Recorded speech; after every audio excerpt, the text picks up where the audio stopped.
नमस्कार, जय हिंद दोस्तों। स्वागत है आपका अपने YouTube channel current affairs by Divyanshu. एडुटेरिया की जो टेस्ट सीरीज़ आई है AEDO 2.0 उसे हम लोग कवर कर रहे हैं और FLT 11 जो है वो जनरल स्टडीज़ का सेट है। उस हिसाब से हम देखें तो हमारा ये चौथा GS का सेट होगा इस चैनल पे, है ना। तो इसको आज हम लोग डिस्कस करेंगे। चूँकि इसमें क्वेश्चन जो है थोड़ा सा लेंदी दिया गया है तो टाइम थोड़ा सा ज़्यादा लग जाता है। स्टेटमेंट बेस्ड क्वेश्चन और असर्शन रीज़न वाले क्वेश्चन ज़्यादा है। तो आप चाहें तो वीडियो को 1.25 या फिर 1.5x जो आपको सुविधा लगे वैसे आप देख सकते हैं। यहाँ पर क्लिक करके आप हमारे चैनल को सब्सक्राइब कर सकते हैं। चूँकि ये सेट जो है वो एडुटेरिया के द्वारा तैयार किया गया है तो इसमें मेरा कोई भी इनपुट नहीं है, ठीक है। मैं बस इसे आपके समक्ष लेकर उपस्थित हूँ, इसे बस डिस्कस कर रहा हूँ। तो आइए शुरुआत करते हैं। आपको पता है कि 14 अप्रैल डेट फिक्स है ये BPSC AEDO के लिए। तो समय बहुत कम बचा है, जल्दी से जल्दी जितना हो सके रिवीजन कीजिए, है ना। जो बचा हुआ पार्ट है उसे आप जल्द से जल्द कवर कर सकते हैं। हमारे चैनल के माध्यम से आप फुल लेंथ टेस्ट जो है इस पर कराया जा रहा है। इसके अलावा बिहार स्पेशल की अलग से जो एडुटेरिया की वास्तुनिष्ठ बुक आती है उसको हम लोग बहुत अच्छे से बड़े ही शानदार तरीके से डिस्कस कर रहे हैं। आपने अगर वीडियो अभी तक नहीं देखा है तो चैनल पर जाइए, अलग से आपको प्लेलिस्ट मिल जाएगा, देख सकते हैं। बिहार के बारे में और विशेष अगर जानना चाहते हैं एग्जामिनेशन पॉइंट ऑफ व्यू से तो एक 10 मिनट शो आपके लिए लाया गया है, वो भी आप देख सकते हैं। एक बार विजिट कीजिए प्लेलिस्ट में, है ना। 10 मिनट शो जो है काफ़ी इंपॉर्टेंट है, मतलब एग्जामिनेशन पॉइंट ऑफ व्यू से 10 मिनट में बहुत सारी चीज़ें आपको क्लियर हो जाएगी। तो शुरुआत करते हैं वीडियो की। पहला क्वेश्चन पूछा जा रहा है, हिमालय के निम्नलिखित जो दर्रे हैं उसको उत्तर से दक्षिण की ओर बढ़ते क्रम में व्यवस्थित कीजिए। तो उत्तर से दक्षिण की ओर यानी कि नॉर्थ टू साउथ बोला जा रहा है। ये ईस्ट है, वेस्ट, नॉर्थ टू साउथ, ठीक है। तो दर्रे से क्वेश्चन जो है वो अक्सर एग्जाम में हमें देखने मिलते हैं। बहुत सारे जो भी एग्जाम आप देंगे बिहार के तो उसमें ठीक ठाक आपको नंबर दिख जाएगा। एक तो फिक्स ही है, एक से ज़्यादा भी आपको दिख जाएगा, ठीक है। तो नॉर्थ से साउथ के डायरेक्शन में आपको पूछा जा रहा है। तो सबसे पहले जो है जो सबसे नॉर्थ में पड़ता है वो तांगलांग ला है, ठीक है। तांगलांग ला दर्रा जो है वो लद्दाख क्षेत्र में पड़ता है ना। लद्दाख क्षेत्र में स्थित एक उच्च पर्वतीय दर्रा है। तो सबसे पहले 4 हो जाएगा। उसके बाद कौन सा हो जाएगा, तो इसके बाद जो है वो बनिहाल दर्रा है, ठीक है। बनिहाल दर्रा कहाँ पर है, तो ये जम्मू एंड कश्मीर के रामबन ज़िले में है। रामबन ज़िले में है, नोट कीजिएगा इसे। और पीर पंजाल श्रेणी में स्थित है। पीर पंजाल श्रेणी में ये स्थित है।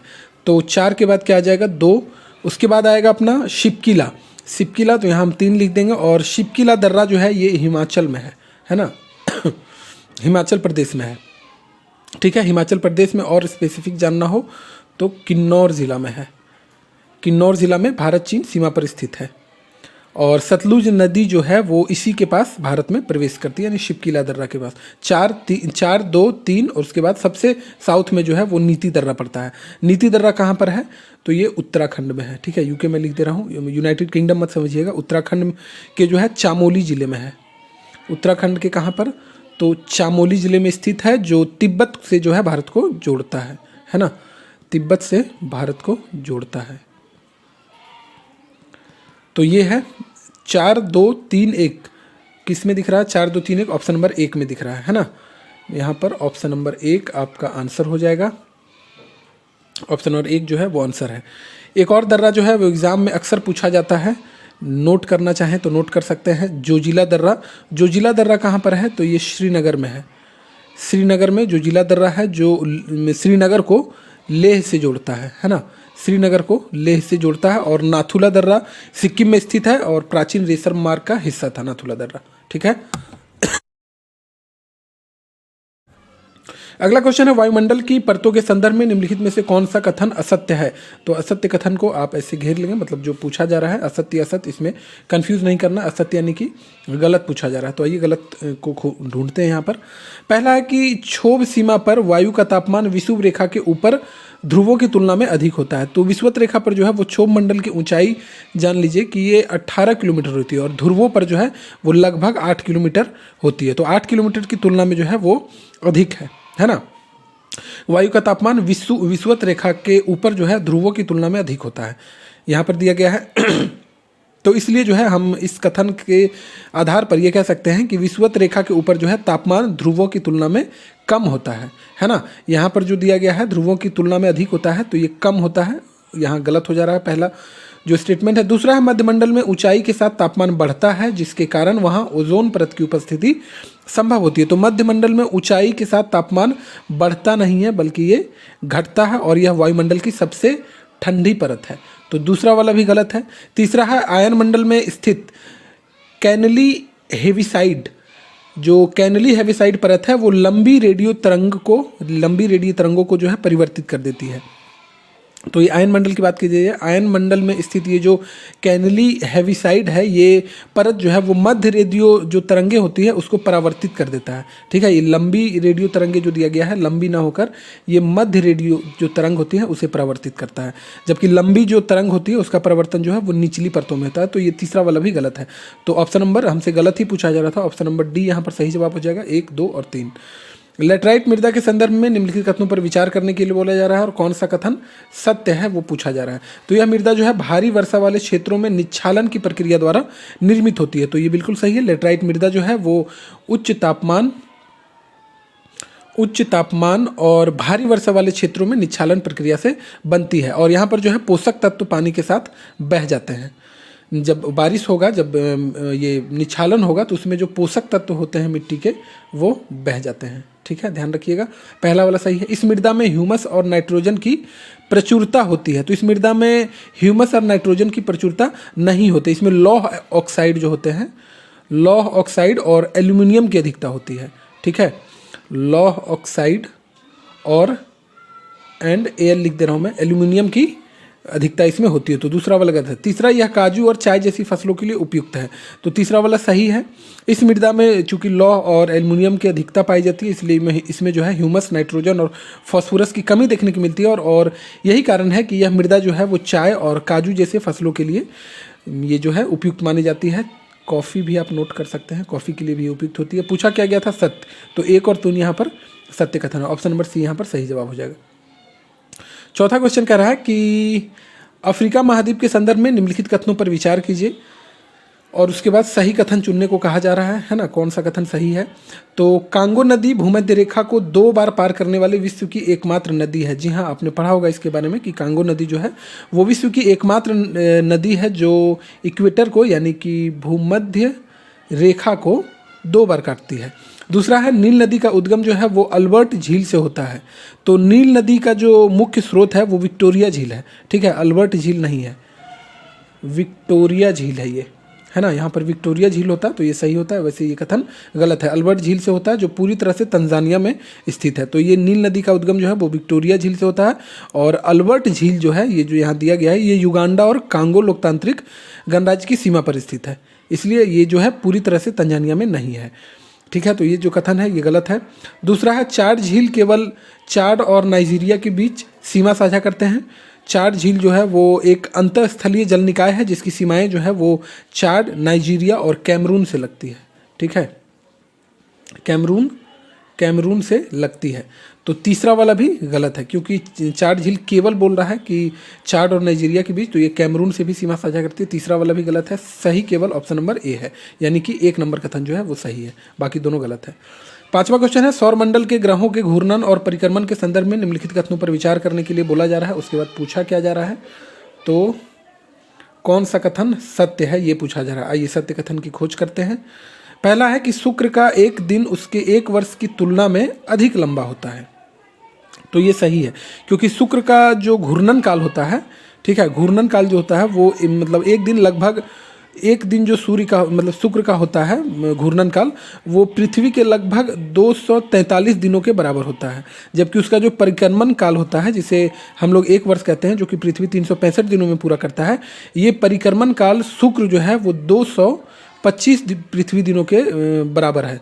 तो इसमें आप देखेंगे कि घूर्णन काल में ज़्यादा समय लग रहा है परिक्रमण की तुलना में। ठीक है, तो ये पहला कथन सही है। दूसरा है कि सौर मंडल में केवल शुक्र और यूरेनस ही ऐसे ग्रह हैं जो पूर्व से पश्चिम की ओर घूमते हैं। तो सौर मंडल में सूर्य और यूरेनस ही ऐसे ग्रह हैं जो पूर्व से पश्चिम की ओर घूमते हैं, ये बिल्कुल सत्य कथन है। तीसरा है ग्रहों की कक्षीय गति सूर्य से उनकी दूरी बढ़ने के साथ बढ़ती है। तो तीसरा कथन जो है ये सौर मंडल में जो है अगर बात कर ली जाए ग्रहों की, तो ग्रहों की कक्षीय गति जो है सूर्य से उनकी दूरी बढ़ने के साथ कम होती है। ठीक है, कम होती जाती है। यहाँ पर बढ़ती दिया गया है, ये गलत दिया गया है, कम होती जाती है। और सूर्य के सबसे निकट होने के कारण जो है बुध की कक्षीय गति जो है वो सबसे अधिक है, और सबसे दूर होने के कारण जो नेपच्यून है उसकी गति सबसे कम है। तो तीसरा वाला गलत है, ये उल्टा दिया गया है। तो 1 और 2 जो है यहाँ पर सही है। चलिए ऑप्शन में ढूंढते हैं 1 और 2 कहाँ पर है। बी में दिया गया है 1 और 2, तो ये याद रखिएगा दोनों। अगला है कि प्रायद्वीपीय भारत के पश्चिमी घाट के संदर्भ में निम्नलिखित कथनों पर विचार करने के लिए बोला जा रहा है, और इसमें सत्य कथन की हमें खोज करनी है। ठीक है, तो प्रायद्वीपीय भारत की बात की जा रही है। पश्चिमी घाट एक वास्तविक पर्वत श्रेणी न होकर प्रायद्वीपीय पठार का एक भ्रंश कगार है। तो ये बिल्कुल सही है। ठीक है, पश्चिमी घाट जो है वो वास्तव में हिमालय की तरह जो है वलित पर्वत नहीं है, ये ध्यान रखिएगा। इसका निर्माण जो है वो गोंडवाना लैंड के टूटने के समय हुआ था। जब भारतीय प्लेट जो है वो अफ्रीकन प्लेट से अलग हुई थी, तो उसका जो है पश्चिमी हिस्सा नीचे धंस गया था, जिससे एक खड़े किनारे या कागार का निर्माण हुआ था। तो पहला वाला कथन जो है बिल्कुल सही है। दूसरा है पश्चिमी घाट की ऊंचाई उत्तर से दक्षिण की ओर घटती जाती है, तो ये घटती नहीं है। उत्तर से जब आप दक्षिण की ओर यानी नॉर्थ टू साउथ बढ़ेंगे तो ये बढ़ती है। ठीक है, बढ़ती है। और केरल और तमिलनाडु की ओर जाने पर पहाड़ियों की ऊंचाई जो है वो काफ़ी अधिक हो जाती है ना। तो दूसरा वाला गलत है। अनाईमुडी जो दक्षिण भारत की सबसे ऊंची चोटी है, नीलगिरी पहाड़ियों में स्थित है। हालांकि अनाईमुडी की अगर बात कर ली जाए तो दक्षिण भारत की सबसे ऊंची चोटी जरूर है, ये पहला वाला पार्ट 3 है, पार्ट जो है वो सही है, लेकिन यह नीलगिरी पहाड़ियों में नहीं बल्कि अन्नामलाई में है। ठीक है, अन्नामलाई पहाड़ियों में स्थित है। तो तीसरा वाला का आधा सही है, और ये नीलगिरी की जगह अन्नामलाई होता तो सही होता। तो कौन सा कथन सही है? केवल एक। चलिए अगला है कि कैस्पियन सागर की सीमा जो है निम्नलिखित में से किस देश से नहीं लगती है। कौन सा देश है जिससे कि सीमा नहीं लगती है ना। तो इसमें जो है अजरबैजान की सीमा कैस्पियन सागर से लगती है क्या? नहीं लगती है। अर्मेनिया की लगती है, कजाकिस्तान की नहीं लगती है, और उज्बेकिस्तान की लगती है। ठीक है, तो 2 और 4 ऑप्शन नंबर बी में यहाँ पर दिया गया। कैस्पियन सागर जो है वो दुनिया का सबसे बड़ा, एक तरह से कहें तो खारे पानी का झील है ना। खारे पानी का ये झील है कैस्पियन सागर, और इसकी सीमा जो है वो उज्बेकिस्तान, अर्मेनिया से नहीं लगती है। ठीक है, इन दोनों देशों से नहीं लगती है। और इसके साथ जो सीमा साझा करने वाले देश हैं वो कजाकिस्तान है, अजरबैजान है। क्या पूछा जा रहा था? नहीं लगती है। ठीक है, तो ये दोनों से, माफ़ कीजिएगा, नहीं लगती है। तो ये दोनों की सीमा लगती है और ये दोनों की नहीं लगती है। ठीक है, तो अजरबैजान और कजाकिस्तान जो है वो गलत हो जाएगा, और अर्मेनिया और उज्बेकिस्तान इस क्वेश्चन के हिसाब से सही है, क्योंकि यहाँ पूछा जा रहा था कि नहीं लगती है। लगने वाली सीमा का जो कैस्पियन सागर से जो देश सीमा बनाती है वो नोट कर लीजिए। एक तो आप अजरबैजान लिख लीजिए, कजाकिस्तान लिख लीजिए, इसके अलावा रूस नोट कर लीजिए। ठीक है, ईरान नोट कर लीजिए, ईरान के बाद तुर्कमेनिस्तान। ठीक है, तुर्कमेनिस्तान, कंफ्यूज नहीं करना, थोड़ा सा यहाँ पे कंफ्यूजन हो गया था। ठीक है, अजरबैजान, कजाकिस्तान, रूस, ईरान और तुर्कमेनिस्तान से कैस्पियन सागर की सीमा लगती है। अर्मेनिया और अजरबैजान से नहीं लगती, और नहीं के बारे में ही पूछा गया था। महासागरीय जल की लवणता के संदर्भ में निम्नलिखित कथनों पर विचार कीजिए। तो ध्रुवों से भूमध्य रेखा की ओर जाने पर समुद्र की सतह की लवणता लगातार बढ़ती है। तो लवणता जो है वो ध्रुवों से भूमध्य रेखा की ओर लगातार नहीं बढ़ती है, ये गलत है। हालांकि ध्रुवों पर जो है बर्फ के पिघलने और कम वाष्पीकरण के कारण जो है वो लवणता सबसे कम होती है, लेकिन भूमध्य रेखा पर पहुंचने से पहले ही उष्णकटिबंधीय क्षेत्र जो कि 20 डिग्री से 30 डिग्री अक्षांश तक होता है, इसमें जो है लवणता अपने उच्चतम स्तर पर पहुंच जाती है ना। एक चीज़ और नोट कीजिए कि भूमध्य रेखा पर पहुँचने पर यह पुनः थोड़ी कम हो जाती है ना। तो लगातार बढ़ती है, ये गलत हो जाएगा। उच्चतम लवणता जो है वो भूमध्य रेखा पर पाई जाती है क्योंकि वहाँ वाष्पीकरण की दर सर्वाधिक होती है, तो ये गलत है। ठीक है, वाष्पीकरण की दर सर्वाधिक होती है, ये जो रीजन दिया गया। हालांकि भूमध्य रेखा पर तापमान बहुत अधिक होता है, लेकिन यहाँ उच्चतम लवणता नहीं पाई जाती है। इसके बहुत सारे कारण हैं, जैसे कि भूमध्य रेखा पर आप देखते हैं कि भारी वर्षा भी होती है ना, भारी वर्षा होती है, नदियों का जल यहाँ पर होता है, उच्च आर्द्रता होती है ना, आर्द्रता भी उच्च होती है। तो ये सारे कारण हैं। तीसरा है हेलोक्लाइन वह क्षेत्र है जहाँ गहराई के साथ लवणता में तीव्र परिवर्तन आता है। तो ये जो है कथन सही दिया गया है। ठीक है, हेलोक्लाइन जो है वो वह क्षेत्र है जहाँ गहराई के साथ लवणता जो है तीव्र परिवर्तन आता है, लवणता में तीव्र परिवर्तन आता है। तो सत्य कथन पूछा जा रहा था, केवल 3 जो है यहाँ पर सत्य है। ठीक, चलिए 8 नंबर। 9 नंबर क्वेश्चन कह रहा है कि भारत में अयस्क के वितरण के संदर्भ में निम्नलिखित कथनों पर विचार कीजिए। क्या कह रहा है कि भारत में पाए जाने वाला अधिकांश लौह अयस्क मैग्नेटाइट प्रकार का है। तो भारत में पाए जाने वाला अधिकांश लौह अयस्क जो है वो हेमेटाइट टाइप का है। ठीक है, हेमेटाइट टाइप का है, ये मैग्नेटाइट दिया गया है, इसलिए ये कथन जो है गलत है। दूसरा है कुंद्रेमुख खाने कर्नाटक में स्थित है और यहाँ से अयस्क का निर्यात जो है मंगलोर बंदरगाह से किया जाता है। तो ये कथन जो है सही है। ठीक है दूसरा कथन जो दिया गया है ये सही दिया गया है। कुंद्रेमुख खाने जो है वो कर्नाटक के चिकमंगलूर में है। ठीक है, चिकमंगलूर जिले में स्थित है और यहाँ मुख्य रूप से मैग्नेटाइट अयस्क पाया जाता है ना, जो यहाँ पर दिया गया है मैग्नेटाइट अयस्क पाया जाता है। और इस अयस्क को जो है वो स्लरी के रूप में पाइपलाइन के माध्यम से मंगलौर बंदरगाह तक पहुँचाया जाता है। तीसरा है कि बेलाडीला खाने अपनी उच्च गुणवत्ता वाले हेमेटाइट के लिए प्रसिद्ध है। तो ये भी सही है। छत्तीसगढ़ के दंतेवाड़ा जिले में ये स्थित है बेलाडीला, और ये जो है खाने अपनी उच्च श्रेणी और हेमेटाइट के लिए विश्व में प्रसिद्ध है। यहाँ का लोहा जो है काफ़ी हाई क्वालिटी का होता है। ठीक है, उच्च गुणवत्ता का होता है और इसे विशाखापट्टनम बंदरगाह के माध्यम से मुख्य रूप से जापान और दक्षिण कोरिया को निर्यात किया जाता है। तो इसका जो सही जवाब है 2 और 3 सही था, तो ऑप्शन नंबर बी जो है यहाँ पर सही जवाब हो जाएगा। चलिए 10वां नंबर क्वेश्चन कह रहा है कि स्थानीय पवनों और उनके क्षेत्रों के निम्नलिखित युग्मों पर विचार कीजिए। तो पूछा क्या जा रहा है कौन सा गलत है।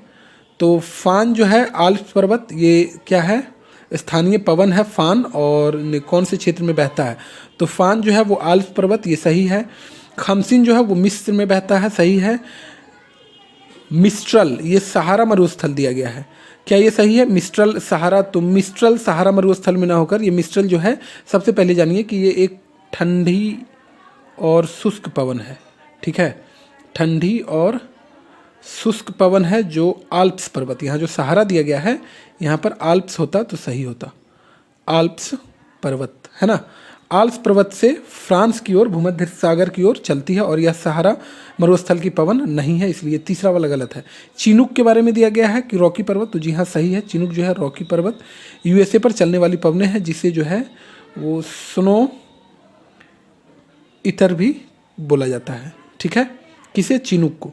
तो गलत कथन पूछा गया था है ना, गलत कथन, तो केवल 3 गलत है। ऑप्शन नंबर बी जो है यहाँ पर सही जवाब है। निम्नलिखित में से कौन सा युग्म समान विमीय सूत्र नहीं रखता है। समान विमीय सूत्र जो है वो कौन सा युग्म नहीं रखता है। तो इसमें जो है बात कर ली जाए तो किसी भी भौतिक राशि का अगर विमीय सूत्र की बात कर लें तो विमीय सूत्र जो है यह दर्शाता है कि उसमें कौन सी मूल राशियां, जैसे कि द्रव्यमान, लंबाई, समय, ये जो है किस घात में सम्मिलित हैं, है ना। जैसे आप ये सब लिखा हुआ देखते हैं है ना, ml2 T2 ये सब जो होता है ना, ये इसे ही बोला जाता है विमीय सूत्र। तो कौन सा इसमें है जो विमीय सूत्र नहीं रखता है। तो तनाव और पृष्ठ तनाव जो है इसका कोई विमीय सूत्र नहीं है। तनाव और पृष्ठ तनाव का विमीय सूत्र नहीं। ऑप्शन नंबर सी जो है इसका बिल्कुल सही जवाब हो जाएगा, है ना। और ये तनाव जो है एक प्रकार का बल है, इसलिए इसका विमीय सूत्र जो है वो MLT-2 होता है सर। हाँ ठीक है, MLT-2 है। ठीक, कौन सा युग्म, समान। हाँ, तो यहाँ पर समान विमीय सूत्र रखने की बात की जा रही है। तो तनाव और पृष्ठ तनाव जो है ये दोनों समान विमीय सूत्र नहीं रखता है। एक समान वृत्ताकार गति के संबंध में निम्नलिखित कथनों पर विचार कीजिए और कौन सा कथन सही है ये बताइए, है ना। तो आइए बताते हैं। इसमें जो है गति की चाल नियत रहती है। वृत्ताकार ये मतलब सर्कुलर मोशन में चल रहा है, तो गति की चाल जो है वो नियत रहती है, सही है। वेग निरंतर बदलता रहता है, बिल्कुल सही है। और त्वरण केंद्र की ओर, मतलब केंद्र की ओर नहीं, केंद्रक होता है, केंद्रित रहता है, तो तीसरा नंबर भी सही है। अब चाल जो है वो नियत रहती है, कैसे, एक समान वृत्ताकार गति में जो है वो जो कण समान होता है समय अंतराल में समान दूरी तय करता है, इसलिए इसकी चाल जो है वो नहीं बदलती। वेग निरंतर बदलता है, कैसे, वेग जो है एक सदिश राशि है। ठीक है, वेग जो है एक सदिश राशि है और भले ही चाल नियत हो, लेकिन वृत्ताकार पथ पर गति करते समय कण की दिशा हर बिंदु पर बदलती रहती है, जिससे कि वेग भी बदलता रहता है। त्वरण जो है वो केंद्र की ओर होता है। वेग में निरंतर परिवर्तन के कारण इसमें त्वरण उत्पन्न होता है और इस त्वरण की दिशा जो है हमेशा वृत्त के केंद्र की ओर होती है, जिसे जो है अभिकेंद्र त्वरण कहा जाता है। ठीक है, जिसे अभिकेंद्र त्वरण कहा जाता है। ठीक, तो 1, 2 और 3 कहाँ पर है, ये ऑप्शन नंबर डी में है, तो ये डी हो जाएगा इसका। यदि किसी गतिशील पिंड का संवेग अपरिवर्तित रखते हुए उसका वेग दुगना कर दिया जाए तो पिंड के द्रव्यमान पर क्या प्रभाव पड़ेगा? तो पिंड का जो द्रव्यमान है वो आधा हो जाएगा। ठीक है, पिंड का द्रव्यमान जो है वो आधा हो जाएगा। ऑप्शन नंबर ए में दिया गया है, पिंड का द्रव्यमान आधा हो जाएगा।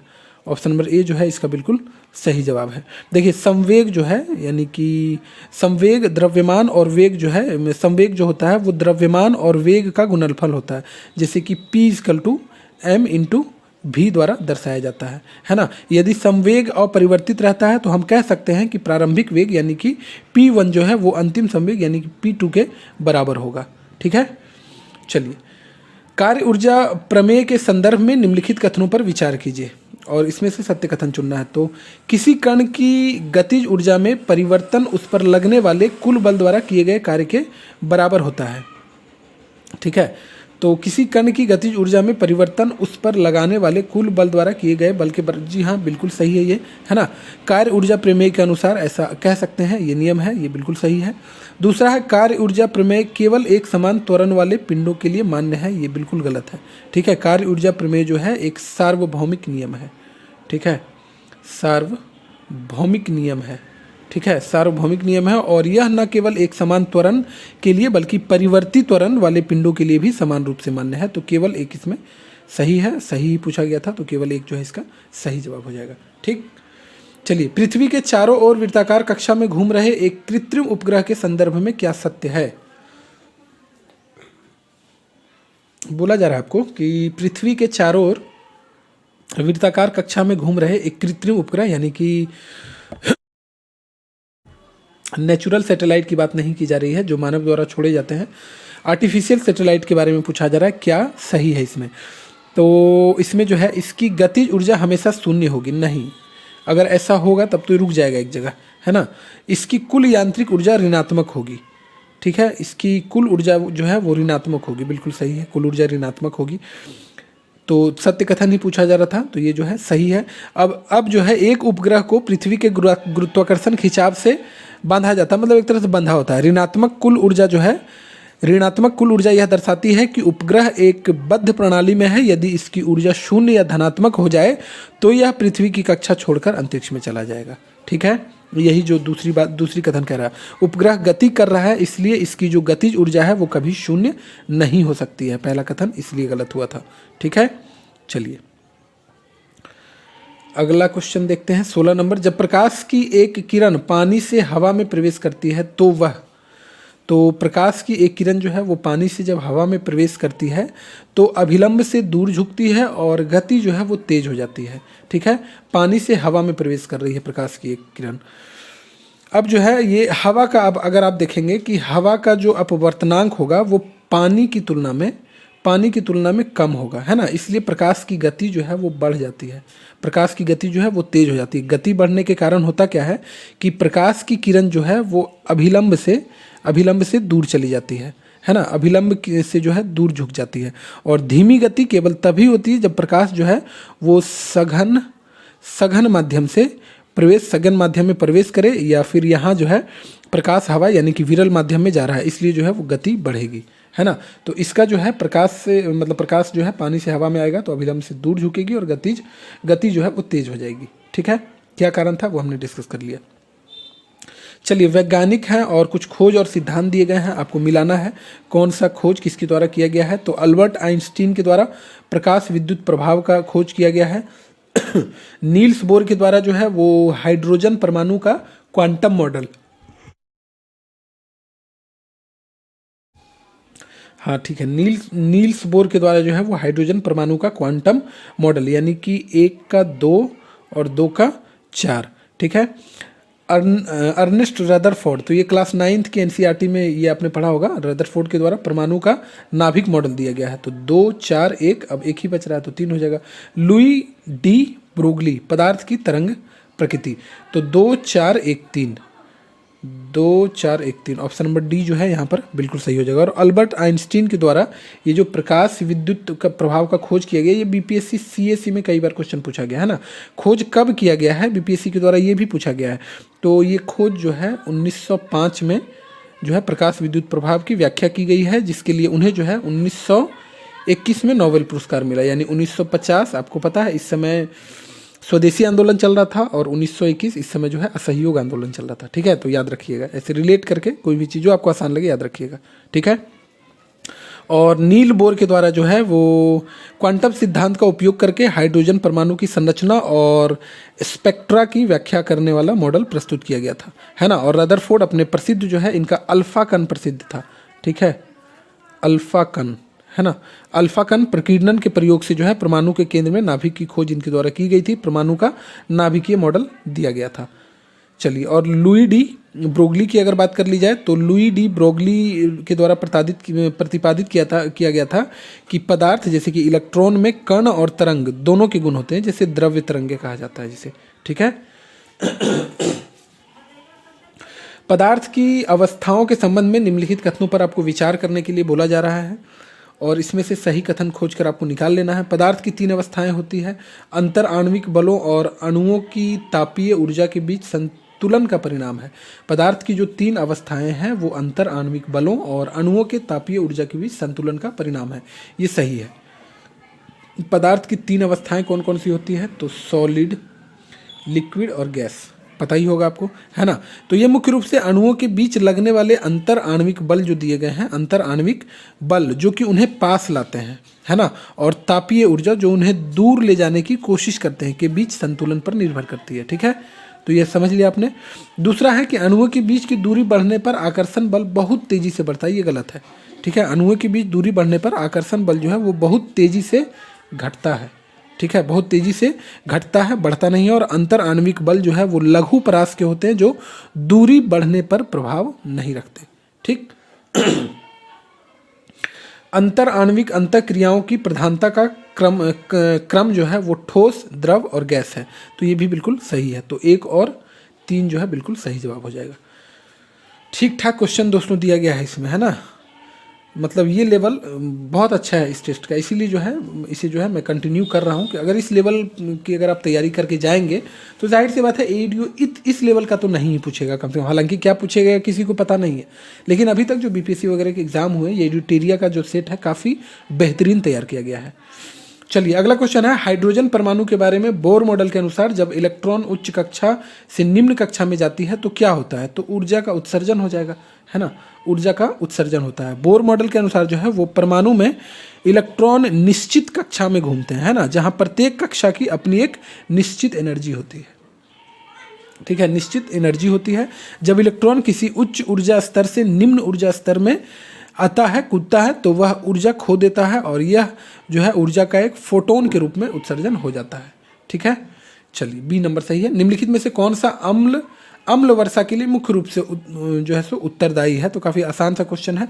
सल्फ्यूरिक अम्ल और नाइट्रिक अम्ल कहाँ पर है, सल्फ्यूरिक अम्ल और नाइट्रिक अम्ल है ये। इससे जो है एसिड रेन से सबसे ज़्यादा जो प्रभाव पड़ रहा है, आप मतलब सबसे जीता जागता उदाहरण जो है वो ताजमहल को देख सकते हैं, है ना। ताजमहल जो है वो पीला पड़ गया है, सफ़ेद संगमरमर का हुआ करता था एक समय, अभी पीला पड़ता जा रहा है। उसका कारण जो है वो यही एसिड रेन है, सबसे जीता जागता है। और वायुमंडल में जो मौजूद होती है सल्फर डाइऑक्साइड गैस, जब जलवाष्प और ऑक्सीजन के साथ ये रिएक्शन करता है, प्रतिक्रिया करता है, तो सल्फ्यूरिक अम्ल बनाती है और यह जो है अम्ल वर्षा का सबसे प्रमुख कारण होता है। ठीक है, सल्फ्यूरिक अम्ल बना देती है सल्फर डाइऑक्साइड। चलिए 21 नंबर क्वेश्चन की तरफ हम लोग बढ़ रहे हैं, और अरे यही है क्या, चलिए यही है 21 नंबर। निम्नलिखित में से कौन से असंतृप्त हाइड्रोकार्बन का सही उदाहरण है, तो एल्कीन है, असंतृप्त पूछा जा रहा है ना। असंतृप्त हाइड्रोकार्बन वे कार्बन यौगिक होते हैं जिनमें कार्बन परमाणुओं के बीच कम से कम द्विबंध यानी कि डबल बॉन्ड या फिर ट्रिपल बॉन्ड होता है। ठीक, तो इसमें से कौन कौन सा सही उदाहरण है, तो एल्कीन तो है ही, एल्केन है नहीं है, एल्काइन है बिल्कुल है, बेंजीन है तो ये भी है। ठीक है, सही उत्तर चुनना है तो 1, 3 और 4, 1, 3 और 4। हमने बताया आपको कि जो असंतृप्त हाइड्रोकार्बन होते हैं इसमें जो है सो द्विबंध या त्रिबंध होता है, उसे ही बोला जाता है। ठीक है, और यहाँ पर जो एल्केन दिया गया है, एल्केन का सामान्य सूत्र जो होता है वो CnH2n होता है, और इनमें जो है द्विबंध पाया जाता है इसलिए असंतृप्त है ना। कौन सा सही उदाहरण है, ठीक है, ठीक ठीक ठीक, चलिए 1, 3 और 4 जो है इसका बिल्कुल सही जवाब है। असंतृप्त हाइड्रोकार्बन के बारे में ही पूछा गया था। ठीक है, असंतृप्त हाइड्रोकार्बन 1, 3 और 4, एल्केन तो नहीं ही होगा, CN2N+2 एल्केन।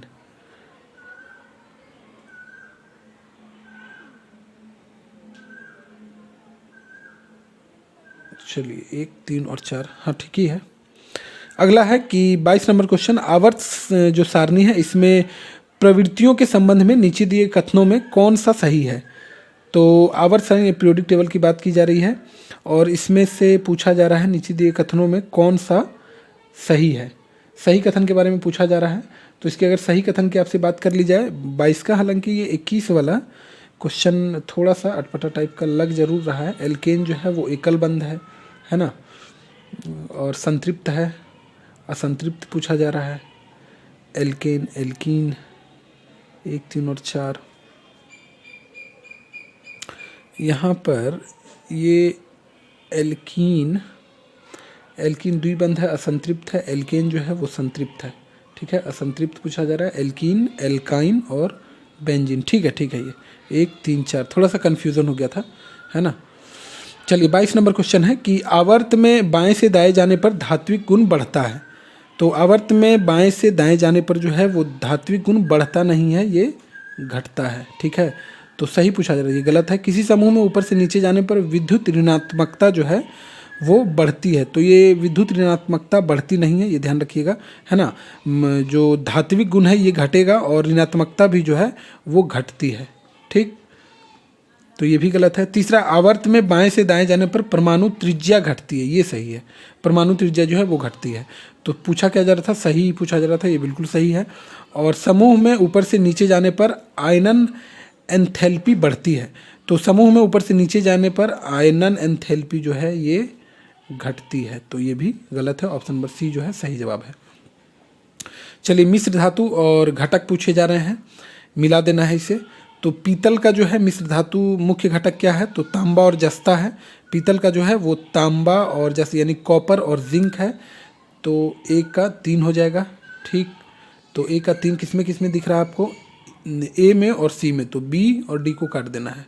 एग्जाम में ऐसे ही एलिमिनेट कीजिएगा, ठीक है। कांसा का अगला कांसा दिया गया है, तो ये जो है मुख्य रूप से तांबा और टीन से बनता है। कॉपर और, तो 2 का हो जाएगा 1। और स्टेनलेस स्टील जो है इसमें तो लोहा भी होता है, क्रोमियम भी होता है, निकल भी होता है, तो सी का हो जाएगा 2, यानी कि 3, 1, 2, 3, 1, 2 ऑप्शन नंबर ए में है, बिल्कुल सही जवाब है, ठीक है। जीवों के वर्गीकरण के संदर्भ में निम्नलिखित में से कौन सा आधारभूत लक्षण है, ठीक है। तो जीवों के बारे में, वर्गीकरण के बारे में आधारभूत लक्षण जो है वो जीव का निवास स्थान, कोशिका प्रकृति, जीवों का आकार, पोषण का तरीका। चलिए तो इसका जो सही जवाब है वो कोशिका की प्रकृति हो जाएगा, ठीक है। जीवों के वर्गीकरण के लिए कोशिका की प्रकृति जो है वो सबसे आधारभूत लक्षण मानी जाती है। मौलिक संरचना निर्धारित करती है कि जीव की जो कोशिकाएं हैं वो प्रोकैरियोटिक है या यूकैरियोटिक है, ठीक है। बेसिक यूनिट भी बोला जाता है सेल को, है ना, बेसिक यूनिट। तो 2 नंबर इसका क्वेश्चन जवाब सही है। निम्नलिखित में से कौन सा कोशिकांग प्रोकैरियोटिक और यूकैरियोटिक दोनों कोशिकाओं में पाया जाता है। कौन सा कोशिकांग है, तो कौन सा कोशिकांग है ये, तो राइबोसोम है, ठीक है। राइबोसोम ही एकमात्र ऐसा कोशिकांग है जो कि प्रोकैरियोटिक 70S वाला होता है ना। और यूकैरियोटिक में दोनों तरह के हो सकते हैं, 70S भी और 80S भी, ठीक है। दोनों प्रकार की कोशिकाओं में ये पाया जाता है।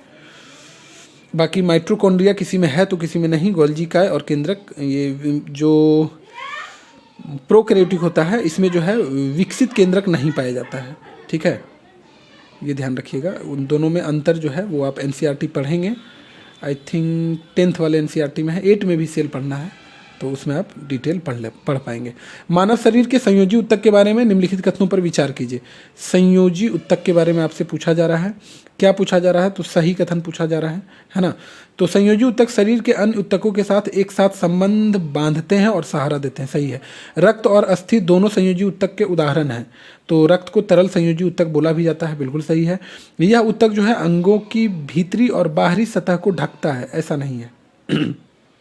अंगों की भीतरी और बाहरी सतह को ढकने वाला जो कार्य करता है वो उपकला ऊतक करता है, ध्यान रखिएगा। उपकला टिश्यू, उपकला ऊतक, आधा इंग्लिश आधा हिंदी, उपकला ऊतक बोला जाता है। ठीक है। संयोजी ऊतक जो है वो आमतौर पर उपकला ऊतक के नीचे स्थित होता है और उसे सहारा देता है। तो 1 और 2 कहाँ है? ऑप्शन नंबर ए में है, सही है। चलिए, रोग और रोगजनक या कारक पूछा जा रहा है।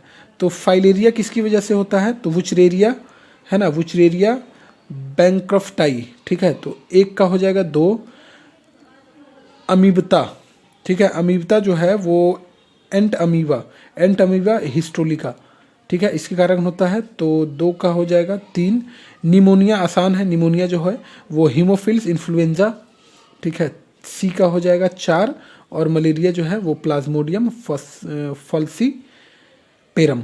तो डी का हो जाएगा 1, यानी 2 3 4 1, 2 3 4 1 ऑप्शन नंबर 1 में दिया गया है। Option number A is the right answer. चलिए, 28 नंबर क्वेश्चन कह रहा है कि अनुवांशिकता के आणविक आधार के संदर्भ में निम्नलिखित कथनों पर विचार कीजिए और सही कथन का चुनाव कीजिए। तो पहला कथन है कि डीएनए की संरचना एक डबल हेलिक्स होती है जो न्यूक्लियोटाइड से बनी होती है। काफ़ी सही, मतलब बिल्कुल सही है ना। डीएनए जो है वो डबल हेलिक्स मॉडल की होती है और ये जो है इसकी खोज जो है डबल हेलिक्स की खोज से बीपीएससी क्वेश्चन पूछ चुका है। तो इसकी खोज जो है वो वाटसन और क्रिक के द्वारा की गई थी। वाटसन और क्रिक के द्वारा, है ना, एंड दे दीजिए बीच में। वाटसन और क्रिक के द्वारा इसकी खोज की गई थी। इसका मतलब इसे प्रस्तावित किया गया था और इसकी संरचना जो है वो न्यूक्लियोटाइड की 2 लंबी श्रृंखलाओं से बनी होती है। ठीक है, सही है। जीन गुणसूत्रों पर स्थित होते हैं जो माता पिता से संतान में लक्षण स्थानांतरित करते हैं। बिल्कुल सही है। आरएनए जो है डीएनए के निर्देशों से प्रोटीन बनाने में मदद करता है। तो तीसरा वाला भी बिल्कुल सही है। ठीक है, डीएनए निर्देश देता है आरएनए को और आरएनए जो है वो प्रोटीन बनाता है। ठीक, तो 1 2 3 ऑप्शन नंबर डी जो है यहाँ पर बिल्कुल सही जवाब हो जाएगा। चलिए, निम्नलिखित पादप रूपांतरों पर विचार कीजिए। आलू कंद, अदरक प्रकंद, गाजर मूसला जड़ और प्याज शल्क कंद। ठीक है, तो आलू जो है वो एक रूपांतरित भूमिगत तना है। ठीक है, आलू जो है एक तना है, इसमें आँखें होती है जो तने की विशेषता है और नए पौधे के विकास में मदद करती है ना। तो ये जो है पूछा क्या जा रहा है, उपयुक्त में से कौन से रूपांतरित तना के उदाहरण है? तो आलू तो है रूपांतरित तना का उदाहरण। अदरक जो है ये भी एक रूपांतरित भूमिगत तना है। ठीक है, रूपांतरित भूमिगत तना है, इसमें पर्व और पर्व संधियाँ पाई जाती है। ठीक है, पर्व और पर्व संधियाँ जो है इसमें पाई जाती है, ये ध्यान रखिएगा। तो ये भी रूपांतरित तना है। तीसरा जो है गाजर, तो गाजर जो यहाँ दिख ही रहा है मूसला जड़ है, तो ये कैसे रूपांतरित तना होगा, है ना। ये रूपांतरित जड़ है। ठीक है, ये जो है गाजर रूपांतरित जड़ है। नोट कीजिए, हर चीज़ यहाँ लिखना संभव नहीं हो पाता है, वीडियो बहुत लंबा चला जाएगा, तो आपसे निवेदन है कि ध्यान से सुनते चलिए। ठीक है, प्याज जो है ये शल्ककंद, तो प्याज जो है ये रूपांतरित जो है वो भूमिगत तना संरचना है। तो प्याज भी जो है रूपांतरित तना का उदाहरण है। प्याज का निचला चपटा हिस्सा जो है वो वास्तविक तना होता है ना। तो 1 2 और 4 ऑप्शन नंबर बी में दिया गया है। ठीक है, ये एग्जाम में कई बार पूछा गया है। पर्व और पर्व संधियाँ उपस्थित होती है, इस कारण से अदरक जो है वो रूपांतरित तना है और आलू जो खाते हैं वो पौधे का किस भाग है, ये सब पूछा गया। काफ़ी अच्छा क्वेश्चन सेट किया गया है एडुटेरिया के द्वारा। ठीक है, निम्नलिखित में से कौन सी संधि जो है, कौन सी ग्रंथि अंतःस्रावी और बाहिरस्रावी दोनों रूप में कार्य करती है? अनगिनत बार ये क्वेश्चन पूछा गया बीपीएससी के द्वारा। अग्नाशय है, अग्नाशय को एक जो है इसे मिश्रित ग्रंथि भी बोला जाता है ना, मिश्रित ग्रंथि भी बोला जाता है, क्योंकि यह जो है वो अंतःस्रावी भी है और बाहरस्रावी भी है। ठीक है, ये दोनों कार्य जो है कर सकता है, मतलब एक ही अंग के भीतर निष्पादित करता है ना। और पीयूष ग्रंथि को जो है वो मास्टर ग्रंथि बोला जाता है। ठीक है, मास्टर ग्लैंड बोला जाता है, मास्टर ग्लैंड, क्योंकि ये जो अन्य अंतःस्रावी ग्रंथियां हैं उनके कार्यों को नियंत्रित करता है। ठीक है, चलिए, और ये थायराइड ग्रंथि जो आपको दिख रहा है इसके बारे में भी लिख ही लीजिए।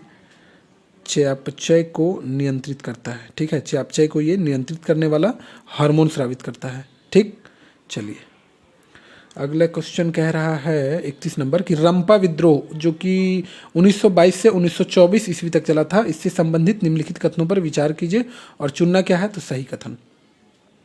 चलिए रंपा विद्रोह पे विचार करते हैं। तो इसका नेतृत्व अल्लूरी सीताराम राजू ने किया था, बिल्कुल सही है। इसका नेतृत्व अल्लूरी सीताराम राजू के द्वारा किया गया था और 1922 से 1924 तक ये चला था। भारतीय स्वतंत्रता संग्राम के दौरान एक महत्वपूर्ण आदिवासी आंदोलन था ये। ठीक है, महत्वपूर्ण आदिवासी आंदोलन था। दूसरा है यह विद्रोह मद्रास प्रेसिडेंसी के पहाड़ी क्षेत्रों में आदिवासियों के शोषण के विरुद्ध था, तो ये भी बिल्कुल सही है। ठीक है, जो कथन दिया गया है ये बिल्कुल सही है। तीसरा है यह विद्रोह अहिंसा के सिद्धांतों पर आधारित था और इसमें हथियारों का उपयोग नहीं हुआ, तो ये जो है गलत है। हालांकि ये जो इसके जो नेतृत्व कर रहे थे सीताराम राजू, ये गांधी जी के विचारों से जो है काफ़ी सहमत रहते थे। ठीक है, गांधी जी के विचारों और जो असहयोग आंदोलन, इन सब से काफ़ी इन पर सीताराम राजू पर प्रभाव पड़ा था। लेकिन उनका मानना था कि भारत केवल सशस्त्र बल हिंसा से ही आज़ाद हो सकता है। ठीक है, तो इसलिए ये अहिंसक तो कहीं से भी नहीं था। कौन सा सही है, तो ए कर दो, यानी ए नंबर आंसर जो है इसका बिल्कुल सही हो जाएगा।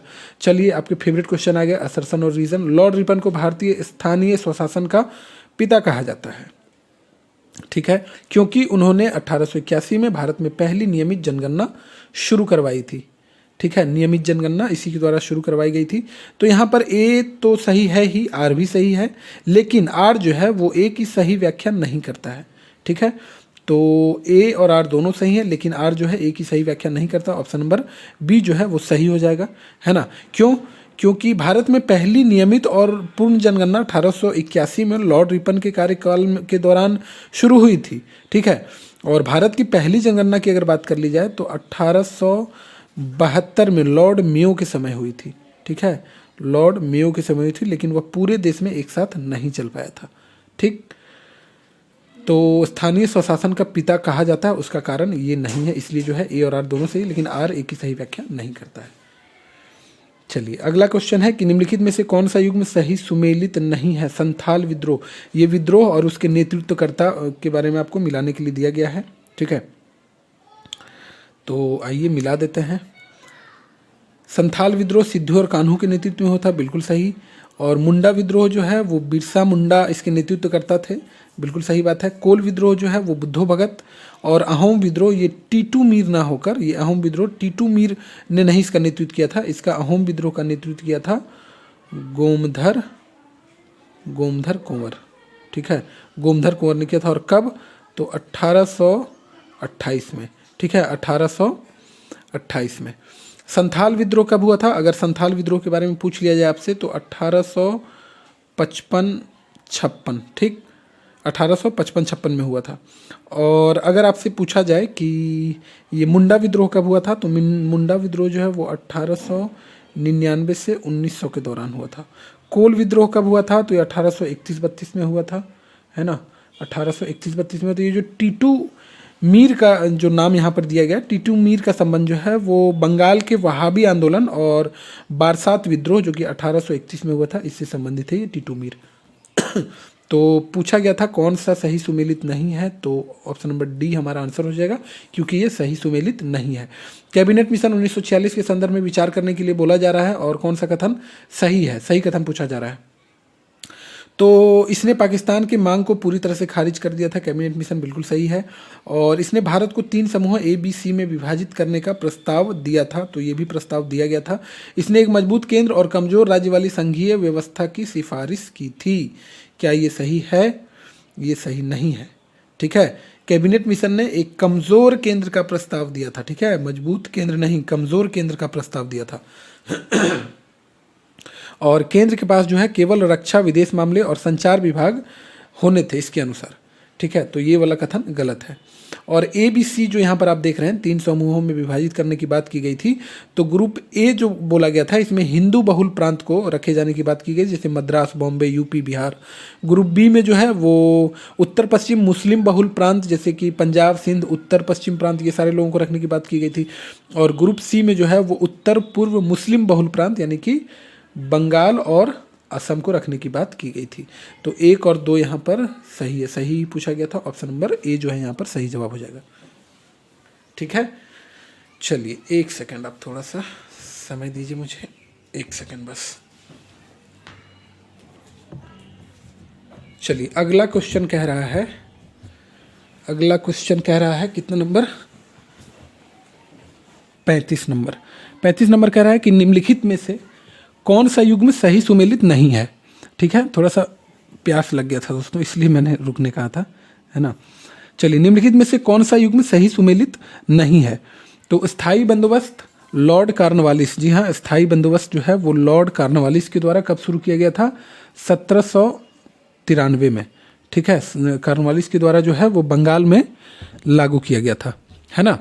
सहायक संधि जो है ये लॉर्ड वेलेस्ली के द्वारा लागू किया गया था, बिल्कुल सही। कब लागू किया गया था सहायक संधि?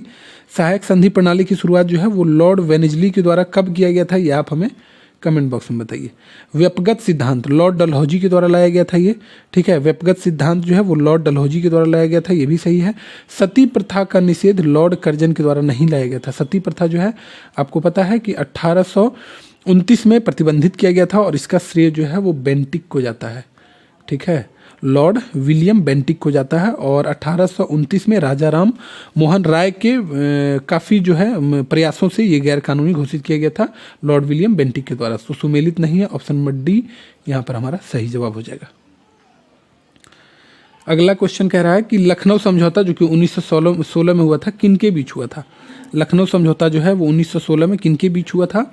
तो कांग्रेस और मुस्लिम लीग के बीच, और कांग्रेस के नरम दल और गरम दल के बीच। ठीक है, दोनों में हुआ था ये। लखनऊ 1916 में लखनऊ का अधिवेशन भी होता है कांग्रेस का, है ना। तो कांग्रेस और मुस्लिम लीग के बीच और कांग्रेस के नरम दल और गरम दल के बीच 1916 का लखनऊ अधिवेशन जो है यही 2 वजह से काफ़ी ऐतिहासिक रहा था। पहला, जो गरम दल और नरम दल के बीच 1907 में जो सूरत अधिवेशन हुआ था, इसमें फूट हो गया था। ठीक है, गरम दल और नरम दल जो है वो इसमें कांग्रेस जो है 2 भाग में बट गया था। तो इसके बाद जो है इसी में, यानी कि जो लखनऊ वाला अधिवेशन होता है इसी में दोनों एक साथ मतलब ये होते हैं, समझौता होता है दोनों में, है ना। और दूसरा, जो कांग्रेस और मुस्लिम लीग ने सरकार के सामने साझा राजनीतिक मांगे रखने के लिए हाथ मिलाया था। तो 1 और 2 जो है दोनों सही हो जाएगा। ठीक है, अभिनव भारत सोसाइटी की स्थापना जो है वो वीर सावरकर के द्वारा की गई थी, है ना। वीर सावरकर के द्वारा, यानी विनायक दामोदर सावरकर और उनके भाई थे गणेश दामोदर, है ना, गणेश दामोदर सावरकर, इन दोनों के द्वारा की गई थी। और कब की गई थी, ये पहले के बीपीएससी का फेवरेट क्वेश्चन था, यानी 67वीं से पहले। ठीक है, तो 1904 में इसकी स्थापना। और मूल रूप से जो है इससे पहले जो है मतलब ये मित्र मेला नाम का एक संगठन हुआ करता था। ठीक है, मित्र मेला नाम का एक संगठन हुआ करता था, है ना। मित्र मेला नाम का एक संगठन हुआ करता था और इसकी शुरुआत जो है 1899 में हुई थी। यही बाद में 1904 में जाकर अभिनव भारत सोसाइटी बन जाता है। ठीक है, चलिए अधिनियम और विशेषता के बारे में आपको मिलान करने के लिए दिया जा रहा है 38 नंबर क्वेश्चन में। तो पहला है कि 1909 का मार्ले मिंटो सुधार, इसे शायद कहते हैं, हाँ मार्ले मिंटो सुधार ही कहते हैं, 1909 का अधिनियम। तो इसमें जो है सांप्रदायिक निर्वाचक मंडल इसकी विशेषता थी। 1919 यानी कि चेम्सफोर्ड ये था शायद, है ना, मॉन्टेग्यू चेम्सफोर्ड सुधार 1919 का अधिनियम। ये जो है इसमें प्रांतों में द्वैध शासन इसकी विशेषता थी। 1935 का जो अधिनियम था भारत शासन अधिनियम इसमें क्या रखा गया था, तो केंद्र में द्वैध शासन की बात की गई थी। और 1947 का अधिनियम भारत का विभाजन। तो ये 3, ये तो आपको याद ही रहेगा, लेकिन ये 3 जो है काफ़ी इंपॉर्टेंट है, ध्यान रखिएगा। होता क्या है कि काफ़ी आसान है, अभी आप देख रहे होंगे तो आसान, लेकिन एग्जाम में आप कंफ्यूज बहुत करेंगे इन तीनों में। ठीक है, किसी में जो है वो प्रांतों में द्वैध शासन कहा गया है, किसी में केंद्रों में द्वैध शासन कहा गया है। तो इसे जो है आप ध्यान रखिएगा। हालांकि मैचिंग करवा दिया गया, मैं फिर से एक बार यहाँ लिख दे रहा हूँ कौन सा क्या है। तो 1 का जो है 2 है, और 2 का 1 है, 3 का 3 ही है, 4 का 4 है, 2 1 3 4, 2 1 3 4 ऑप्शन नंबर ए में दिया गया है, बिल्कुल सही है। निम्नलिखित घटनाओं को कालानुक्रमिक क्रम में व्यवस्थित करें, कौन सा कब आया था। ठीक है, जो कालक्रम में आपको व्यवस्थित करना है तो आपको डेट पता होना चाहिए, है ना। तो यहाँ पर वर्नाकुलर प्रेस एक्ट सबसे पहले दे दिया गया है, vernacular press act 1878। Ilbert bill विवाद है 1883। प्रथम दिल्ली दरबार कब लगा था? तो 1877। और द्वितीय अफगान युद्ध, आंग्ल अफगान युद्ध जो है वो 1878 से 80। ठीक है, अब मिलाइए कौन सा पहले आएगा, बताइए कौन सा आएगा पहले। तो सबसे पहले तो 3 नंबर आ जाएगा, है ना, 3 लिखिए। उसके बाद कौन सा आ जाएगा? 3 के बाद 1 आ जाएगा, उसके बाद 4 आ जाएगा, अंत में Ilbert bill 2। 3 1 4 2, 3 1 4 2 option number A में दिया गया है, बिल्कुल सही है। प्रथम दिल्ली दरबार जो है वो 1 जनवरी 1877 को लॉर्ड लिटन, ठीक है, लॉर्ड लिटन ने महारानी विक्टोरिया को कैसर हिंद की उपाधि देने के लिए इसका आयोजन किया था। ठीक है, और उस समय विडंबना ये थी कि जो दक्षिण भारत जो है वो भीषण अकाल के चपेट में, ये विडंबना, लेकिन कारण कुछ और था। मतलब कारण ये था कि कैसर हिंद की उपाधि देने के लिए ये लिटनवा जो था, ये महारानी को कैसर हिंद की उपाधि देने के लिए इसका आयोजन किया था। ठीक है, तो ध्यान रखिएगा। और वर्नाकुलर प्रेस एक्ट जो 1878 का था, इसके बारे में जानते ही हैं, मुंह बंद करने वाला कानून भी इसे बोला जाता है। और इल्बर्ट बिल विवाद जो है, इल्बर्ट बिल विवाद जो है ये लॉर्ड रिपन के समय में हुआ था, याद रखिएगा, पूछा जाता है, लॉर्ड रिपन के समय हुआ था। और इस बिल का उद्देश्य क्या था कि भारतीय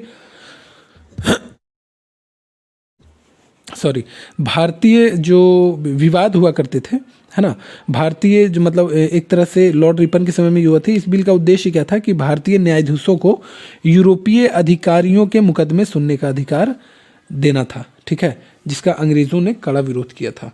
ये रिपन जो है वो कुछ ठीक ठाक कानून जो है भारतीयों के लिए बनाता था, है ना। लिटन और रिपन में ध्यान रखिएगा, रिपन थोड़ा सा ठीक था, रिपन जो है 1 नंबर का चापलूस था। ठीक है, द्वितीय आंग्ल अफगान युद्ध जो 1878 से 1880 तक ये चला था, यह भी लिटन के कार्यकाल में हुआ था, जो उसकी जो है फॉरवर्ड पॉलिसी का हिस्सा था लिटन के समय में। ठीक है, तो ठीक ठाक नोट्स इससे आपका बन गया होगा इतनी जानकारी से। अगला है कि 19वीं शताब्दी के सामाजिक धार्मिक सुधार आंदोलन के बारे में निम्नलिखित कथनों पर आपको विचार करने के लिए बोला जा रहा है, और इसमें से आपको सही कथन चुनना है, कौन सा सही है। तो प्रार्थना समाज की स्थापना ज्योतिबा फूले के द्वारा की गई थी, नहीं ज्योतिबा फूले के द्वारा नहीं की गई थी। प्रार्थना समाज की स्थापना आत्माराम पांडुरंग, ठीक है, आत्माराम पांडुरंग के द्वारा की गई थी प्रार्थना समाज की स्थापना। सत्य शोधक समाज की स्थापना जो है वो ज्योतिबा फूले के द्वारा की गई थी, और इसका मुख्य उद्देश्य ब्राह्मणवाद और जाति व्यवस्था का विरोध करना था, ये सही है। ठीक है, देवबंद आंदोलन एक रूढ़िवादी आंदोलन था जो इस्लामी शिक्षाओं की शुद्धता पर केंद्रित था, ये भी सही है। ठीक, देवबंद आंदोलन जो है ये रूढ़िवादी आंदोलन था जो इस्लामी शिक्षा की शुद्धता पर केंद्रित था और विदेशी शासन के खिलाफ जिहाद की भावना को जीवित रखना था।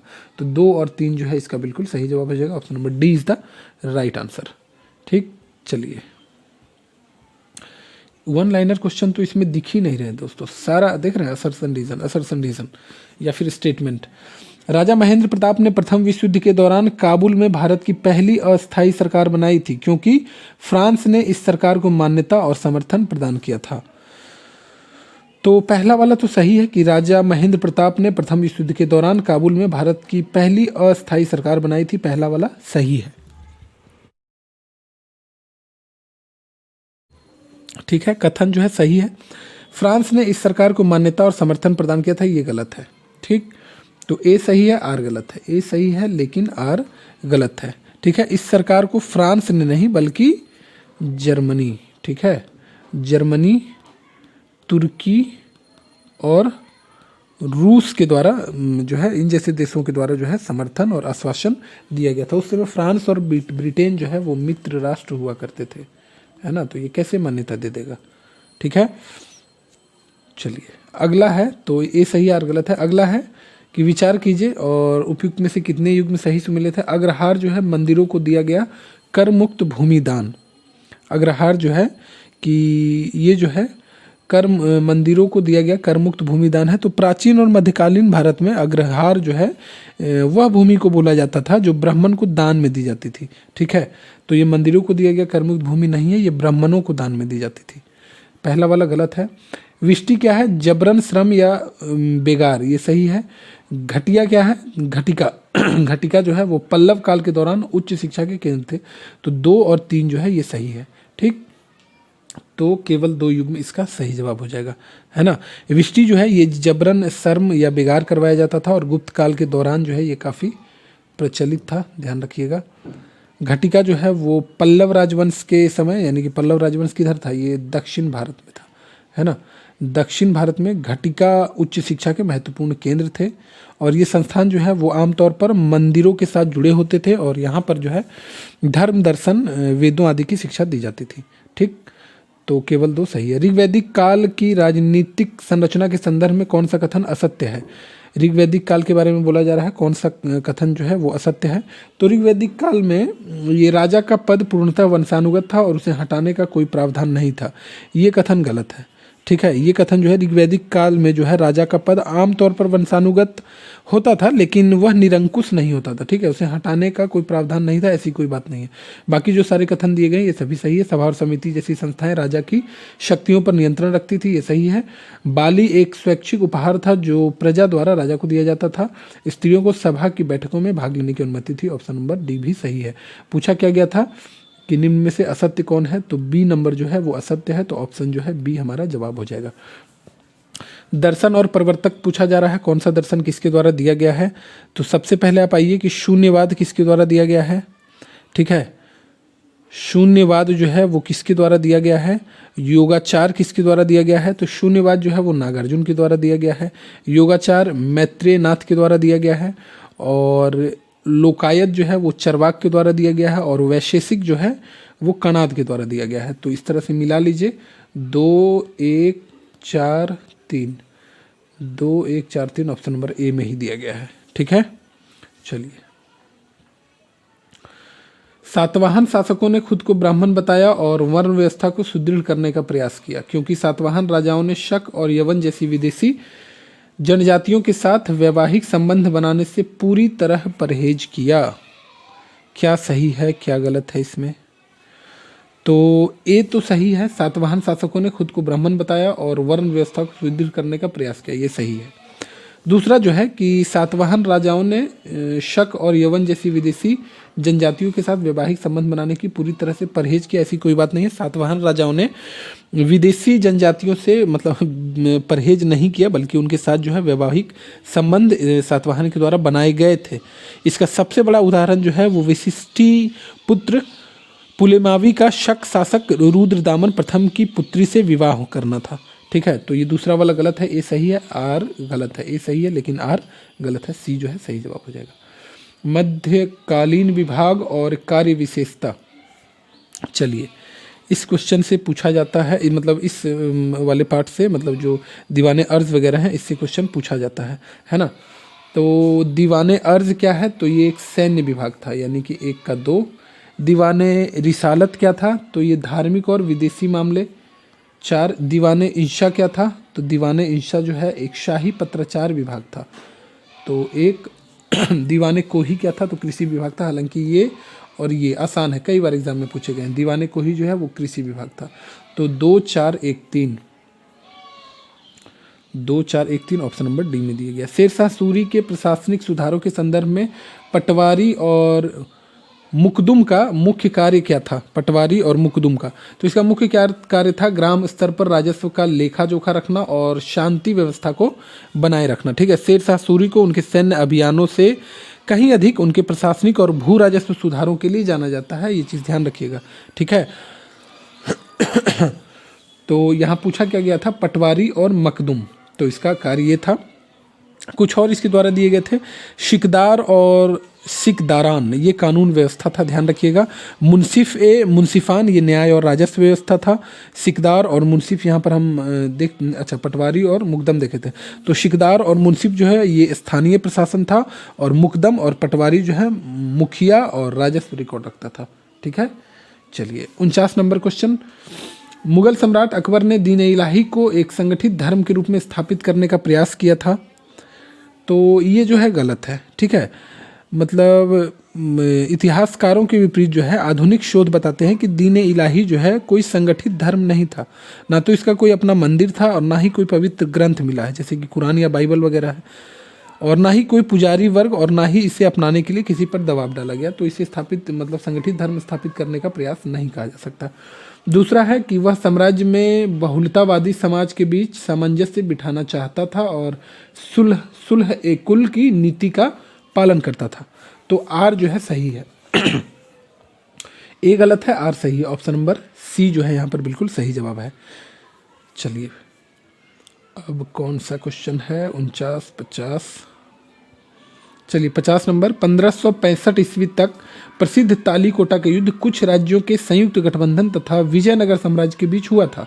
ठीक है, निम्नलिखित में से कौन सा राज्य उन संयुक्त गठबंधन में शामिल नहीं था?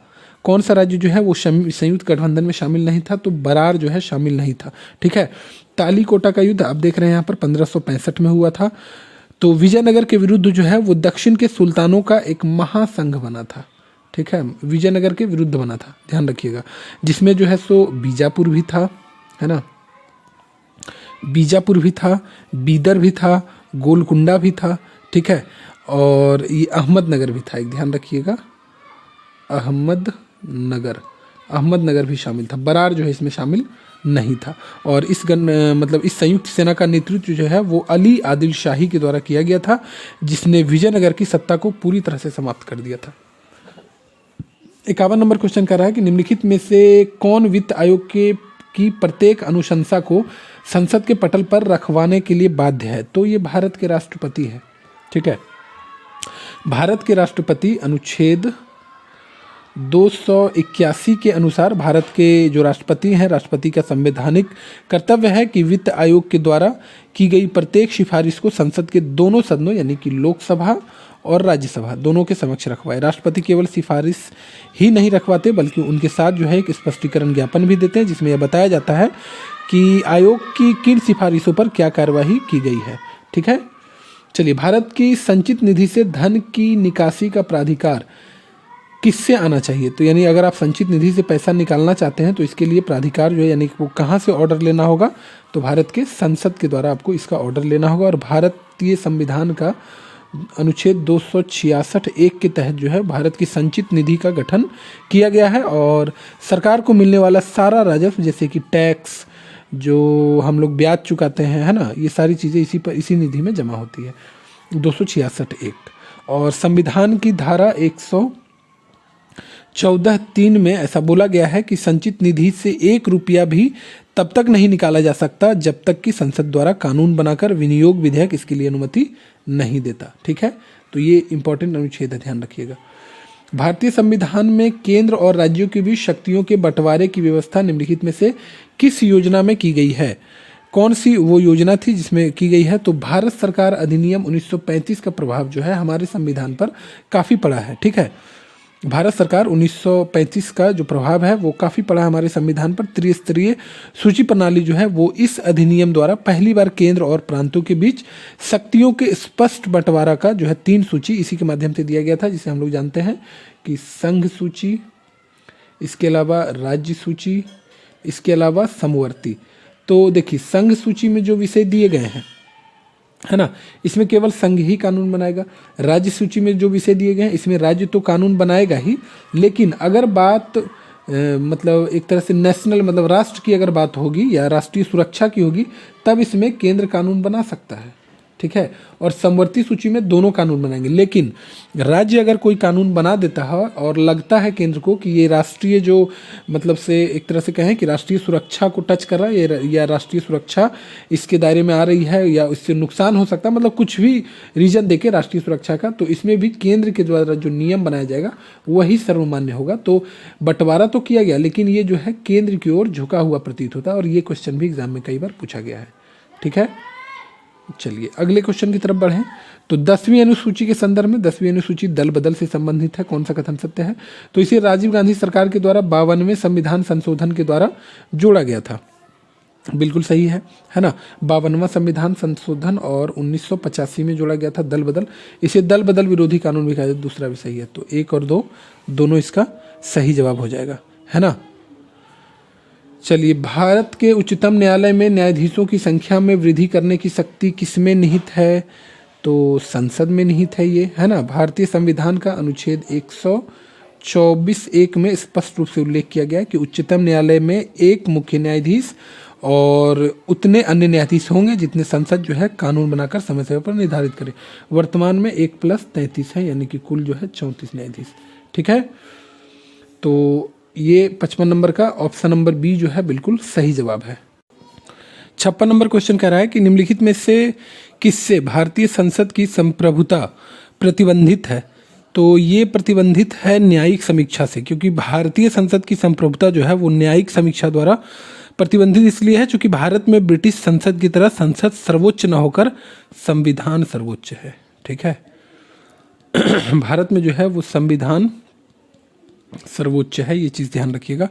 और सर्वोच्च न्यायालय और उच्च न्यायालयों को संसद द्वारा पारित जो कानून होते हैं उनको संवैधानिकता की जांच करने और मौलिक अधिकारों या बुनियादी ढांचों का उल्लंघन करने पर उन्हें रद्द करने का अधिकार है, जो हाई कोर्ट और सुप्रीम कोर्ट होते हैं। ठीक है, तो अगला है कि लोकसभा में अविश्वास प्रस्ताव प्रस्तुत करने के लिए न्यूनतम कितने सांसदों के समर्थन की आवश्यकता होती है। तो इसमें जो है कुल 50 सांसदों के समर्थन की आवश्यकता होती है, और इसका उल्लेख अगर आप देखेंगे तो संविधान के अनुच्छेद 75 में ऐसा कहा गया है कि मंत्रिपरिषद सामूहिक रूप से लोकसभा के प्रति उत्तरदायी होगी, और इसका अर्थ है कि सरकार तभी तक सत्ता में रह सकती है जब तक उसे लोकसभा में बहुमत प्राप्त है। हालांकि लोकसभा नियम 198 जो अविश्वास प्रस्ताव का उल्लेख करता है, अविश्वास प्रस्ताव का उल्लेख संविधान में है कहीं भी नहीं। ठीक है, ये लोकसभा का जो नियम है 198 इसमें दिया गया, बल्कि लोकसभा की प्रक्रिया और कार्य की अगर बात कर ली जाए तो कार्य संचालन नियमावली के 198 जो है 198 में किया गया। इसके अनुसार प्रस्ताव पेश करने के लिए कम से कम 50 सांसदों का लिखित समर्थन होना अनिवार्य है, और यदि अध्यक्ष को लगता है कि प्रस्ताव के पक्ष में 50 सदस्य खड़े हैं तो प्रस्ताव को स्वीकार करते हैं और अगले 10 दिन के भीतर चर्चा के लिए तारीख तय करते हैं। चलिए, अगला है कि उपबंध और अनुच्छेद, किस चीज़ का उपबंध कौन से अनुच्छेद में किया गया है, इसके बारे में आपसे पूछा जा रहा है। तो 58 नंबर क्वेश्चन, सर्वोच्च न्यायालय का रिट। तो सर्वोच्च न्यायालय का रिट ये अनुच्छेद 32 में है। आप जानते हैं भाग 3 में मौलिक अधिकार है, और इसमें जो है वो 12 से 35 तक अनुच्छेद दिए गए हैं। तो अनुच्छेद 32 जो है वो संवैधानिक उपचार का अधिकार देता है हमें। तो सर्वोच्च न्यायालय जो है इसी के तहत रिट जारी करती है, 5 तरह की, है ना, 5 तरह के रिट जारी किए जाते हैं। और इसके अलावा जो है सरकार के दावा, ये जो है अनुच्छेद 300 में दिया गया है। और उच्च न्यायालय के रिट का अधिकार जो है ये 226 में है, कई बार क्वेश्चन पूछा गया। न्यायिक समीक्षा के अधिकार का स्रोत, तो ये अनुच्छेद 13 में दिया गया है, मिला लीजिएगा इसे, है ना, मैच कर लीजिएगा इसे आप लोग देखकर। निम्नलिखित में से किस देश के प्रतिरूप पर भारतीय संघ आधारित है। तो ये कनाडा के प्रतिरूप पर है। ठीक है, जहाँ पर ये अमेरिका के विपरीत, जहाँ पर राज्यों के पास अधिक शक्तियाँ हैं, भारत ने जो है वो कनाडा के मॉडल को अपनाया है। यहाँ पर जो है वो केंद्र सरकार राज्य की तुलना में अधिक शक्तिशाली। अभी जब हम लोग 3 सूची देख रहे थे, यहाँ पर संघ सूची, राज्य सूची और समवर्ती सूची, यहाँ पर भी हम लोगों ने चर्चा किया था कि केंद्र जो है वो ज़्यादा मजबूत है ना। भारतीय राज्य व्यवस्था में वरीयता अनुक्रम में भारत के मुख्य निर्वाचन आयुक्त का पद निम्नलिखित में से किसके समतुल्य होता है। तो ये जो है संघ लोक सेवा आयोग के अध्यक्ष के बराबर होते हैं। ठीक है, संघ लोक सेवा आयोग के जो अध्यक्ष होते हैं उसके बराबर होते हैं। और भारत की जो राज्य व्यवस्था है इसमें जो वरीयता क्रम की अगर आप बात कर लें तो सबसे पहले नंबर पर प्रेसिडेंट आते हैं, उसके बाद जो है वो वाइस प्रेसिडेंट आते हैं, है ना, इसके बाद जो है अपने पीएम आते हैं, इसके बाद राज्यों के राज्यपाल आते हैं 4 नंबर पे, 1 2 3 4। 5वें नंबर पे बात कर ली जाए तो जो पूर्व राष्ट्रपति होंगे, पूर्व प्रेसिडेंट, वो आएंगे। 6ठे नंबर की अगर आपसे बात कर ली जाए, वैसे 6ठा नहीं 5A कह सकते हैं ये बराबर ही होते हैं, पूर्व राष्ट्रपति और उप प्रधानमंत्री। ठीक है, उप प्रधानमंत्री, ये दोनों बराबर ही होते हैं। 6ठे नंबर पर जो होते हैं वो भारत के मुख्य न्यायाधीश यानी कि CJI और लोकसभा अध्यक्ष, लोकसभा स्पीकर। ठीक है, ये ध्यान रखिएगा। चलिए, सूची 1 से सूची 2 को मिलाना है। अर्थशास्त्र और अर्थशास्त्री और उसके सिद्धांत देने वाले का नाम आपसे पूछा जा रहा है। तो यहाँ पर जो दिए गए हैं डेविड रिकॉर्डो, तो इनके द्वारा जो है वो तुलनात्मक लाभ का सिद्धांत दिया गया था, यानी 2। और जेम्स एम कीन्स इनके द्वारा जनरल थ्योरी दी गई थी यानी कि 1, और मिल्टन फ्रीडमैन ये मुद्रावाद। तो 2, 1, 3, ठीक है, 2, 1, 3 यहाँ पर मैच कर जाएगा। ये डेविड रिकॉर्डो के द्वारा जो तुलनात्मक लाभ का सिद्धांत दिया गया था, रिकॉर्डो ने बताया था कि कैसे दो देश जो है वो आपसी व्यापार से लाभ उठा सकते हैं यदि वे उन वस्तुओं के उत्पादन पर ध्यान दें जिसमें वे अधिक कुशल हैं, जिसमें वे अधिक योग्य हैं। जेएम कीन्स काफ़ी फेमस अर्थशास्त्री हैं, इनके द्वारा जनरल थ्योरी में ये बताया गया था कि जो 1936 में ये प्रकाशित हुई थी जनरल थ्योरी, और इनकी एक पुस्तक है the general theory of employment, interest and money. इसने जो है आधुनिक समष्टि अर्थशास्त्र की नींव रखी थी। ठीक है, जनरल थ्योरी में यही आपको जानना चाहिए।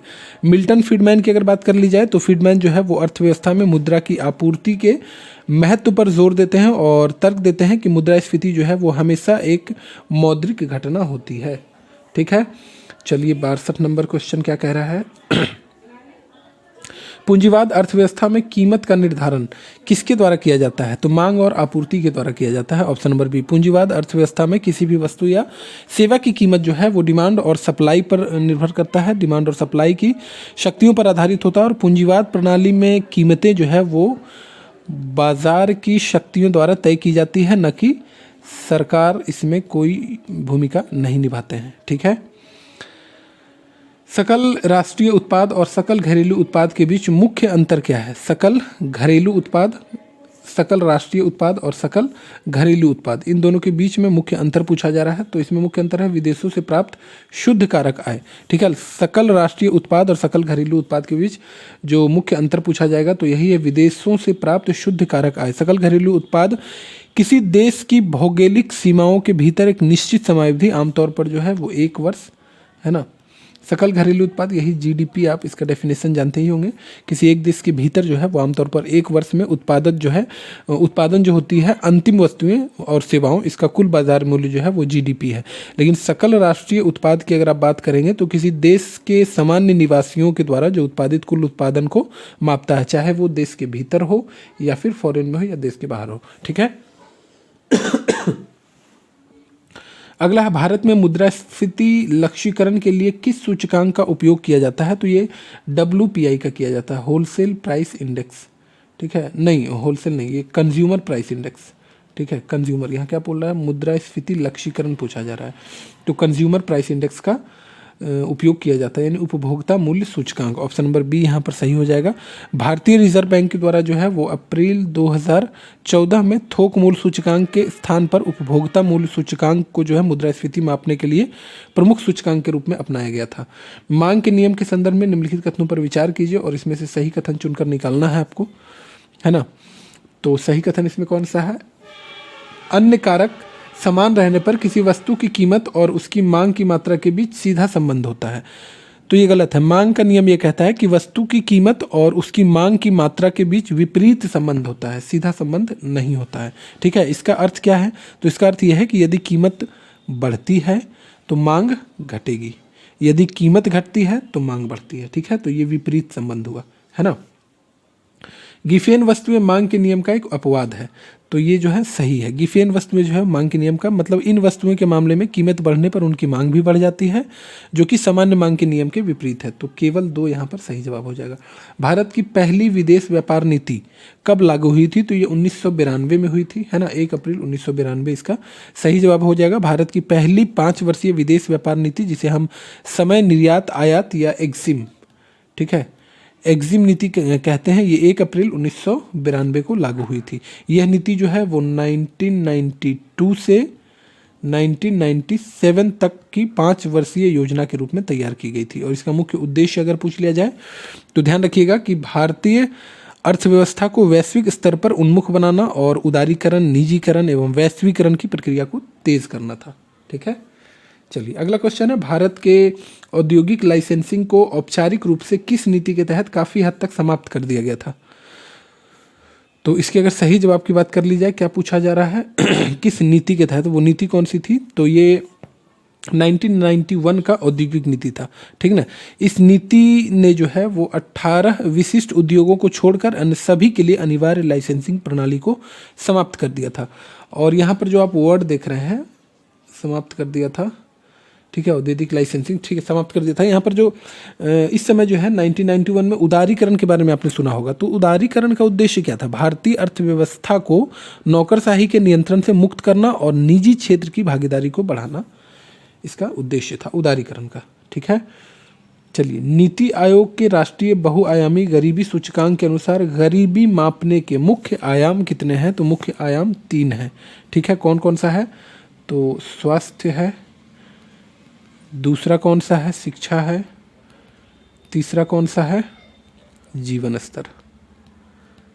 ठीक है, ये इंपॉर्टेंट है, कई एग्जाम में पूछे गए, ध्यान रखिएगा। इन 3 आयामों को जो है ये 12 संकेतों में विभाजित किया गया। इन 3 आयामों को भी 12 संकेतों में विभाजित किया गया है। ठीक है, जैसे कि पोषण है, बाल है, कृषि मृत्यु दर, मातृ व्यवस्था, मातृ स्वास्थ्य, स्कूली शिक्षा। ठीक है, ये सारी चीज़ें, स्कूल में उपस्थिति, खाना पकाने के ईंधन, स्वच्छता, पेयजल, बिजली, आवास, संपत्ति और बैंक, ये सब आते हैं। ठीक है, चलिए, अगला है कि वज्जी संघ का वर्णन सर्वप्रथम किस ग्रंथ में मिलता है? तो वज्जी संघ का ये दीघ निकाय में मिलता है। ठीक है, दीघ निकाय में वज्जी संघ जो है ये सबसे प्राचीन और विस्तृत वर्णन इसका जो है हमें बौद्ध धर्म दीर्घ निकाय के महापरिनिर्वाण सूत्र में मिलता है। ठीक है, दीघ निकाय या दीर्घ निकाय भी कहीं कहीं आपको देखने को मिल सकता है। और इस ग्रंथ में वज्जी संघ की लोकतांत्रिक कार्यप्रणाली और उसकी एकता के 7 नियमों का वर्णन है जो स्वयं महात्मा बुद्ध ने बताया है। ठीक है, चलिए, तो बिहार स्पेशल के सवाल शुरू हो गए। निम्नलिखित में से बिहार के किस जिले में मक्का का सर्वाधिक उत्पादन होता है? तो पूर्णिया में होता है। ठीक है, और पूर्णिया अग्रणी जिला है। और इसके साथ साथ आप कटिहार भी याद रख लीजिए, है ना, कटिहार और बेगूसराय, ये सब भी जो है शीर्ष मक्का उत्पादन राज्य है। मक्का उत्पादन में बिहार जो है भारत में अग्रणी राज्यों में से एक है। ठीक है, पूर्णिया के साथ कटिहार और बेगूसराय भी याद रखिएगा। बिहार में पाइराइट के भंडार के संबंध में निम्नलिखित कथनों पर आपको विचार करने के लिए बोला जा रहा है। बोला क्या जा रहा है? रोहतास जिले में पाइराइट का सर्वाधिक भंडार पाया जाता है, बिल्कुल सही है। और भारत के कुल पाइराइट भंडार का लगभग 95% बिहार में स्थित है। जो हम बिहार स्पेशल की सेट कवर कर रहे हैं, बिहार वास्तुनिष्ठ एडुटेरिया, उसमें ये सारी चीज़ हम लोग डिस्कस कर रहे हैं। अगर आपने उसको अभी तक नहीं देखा, उस वाले वीडियो को ज़रूर देखिए, काफ़ी हेल्प मिलेगा। तो सही कथन पूछा जा रहा था, 1 और 2 दोनों सही है। बिहार के निम्नलिखित प्रशासनिक विभागीय जोड़ों में से किस जोड़े से गंगा नदी नहीं बहती है? तो दरभंगा मुंगेर बहती है, तिरहुत सारण बहती है, पूर्णिया भागलपुर है ही, कोसी मगध से नहीं बहती है। ठीक है, कोसी मगध इसका जवाब हो जाएगा, नहीं पूछा जा रहा था, तो ऑप्शन नंबर डी जो है वो सही जवाब हो जाएगा।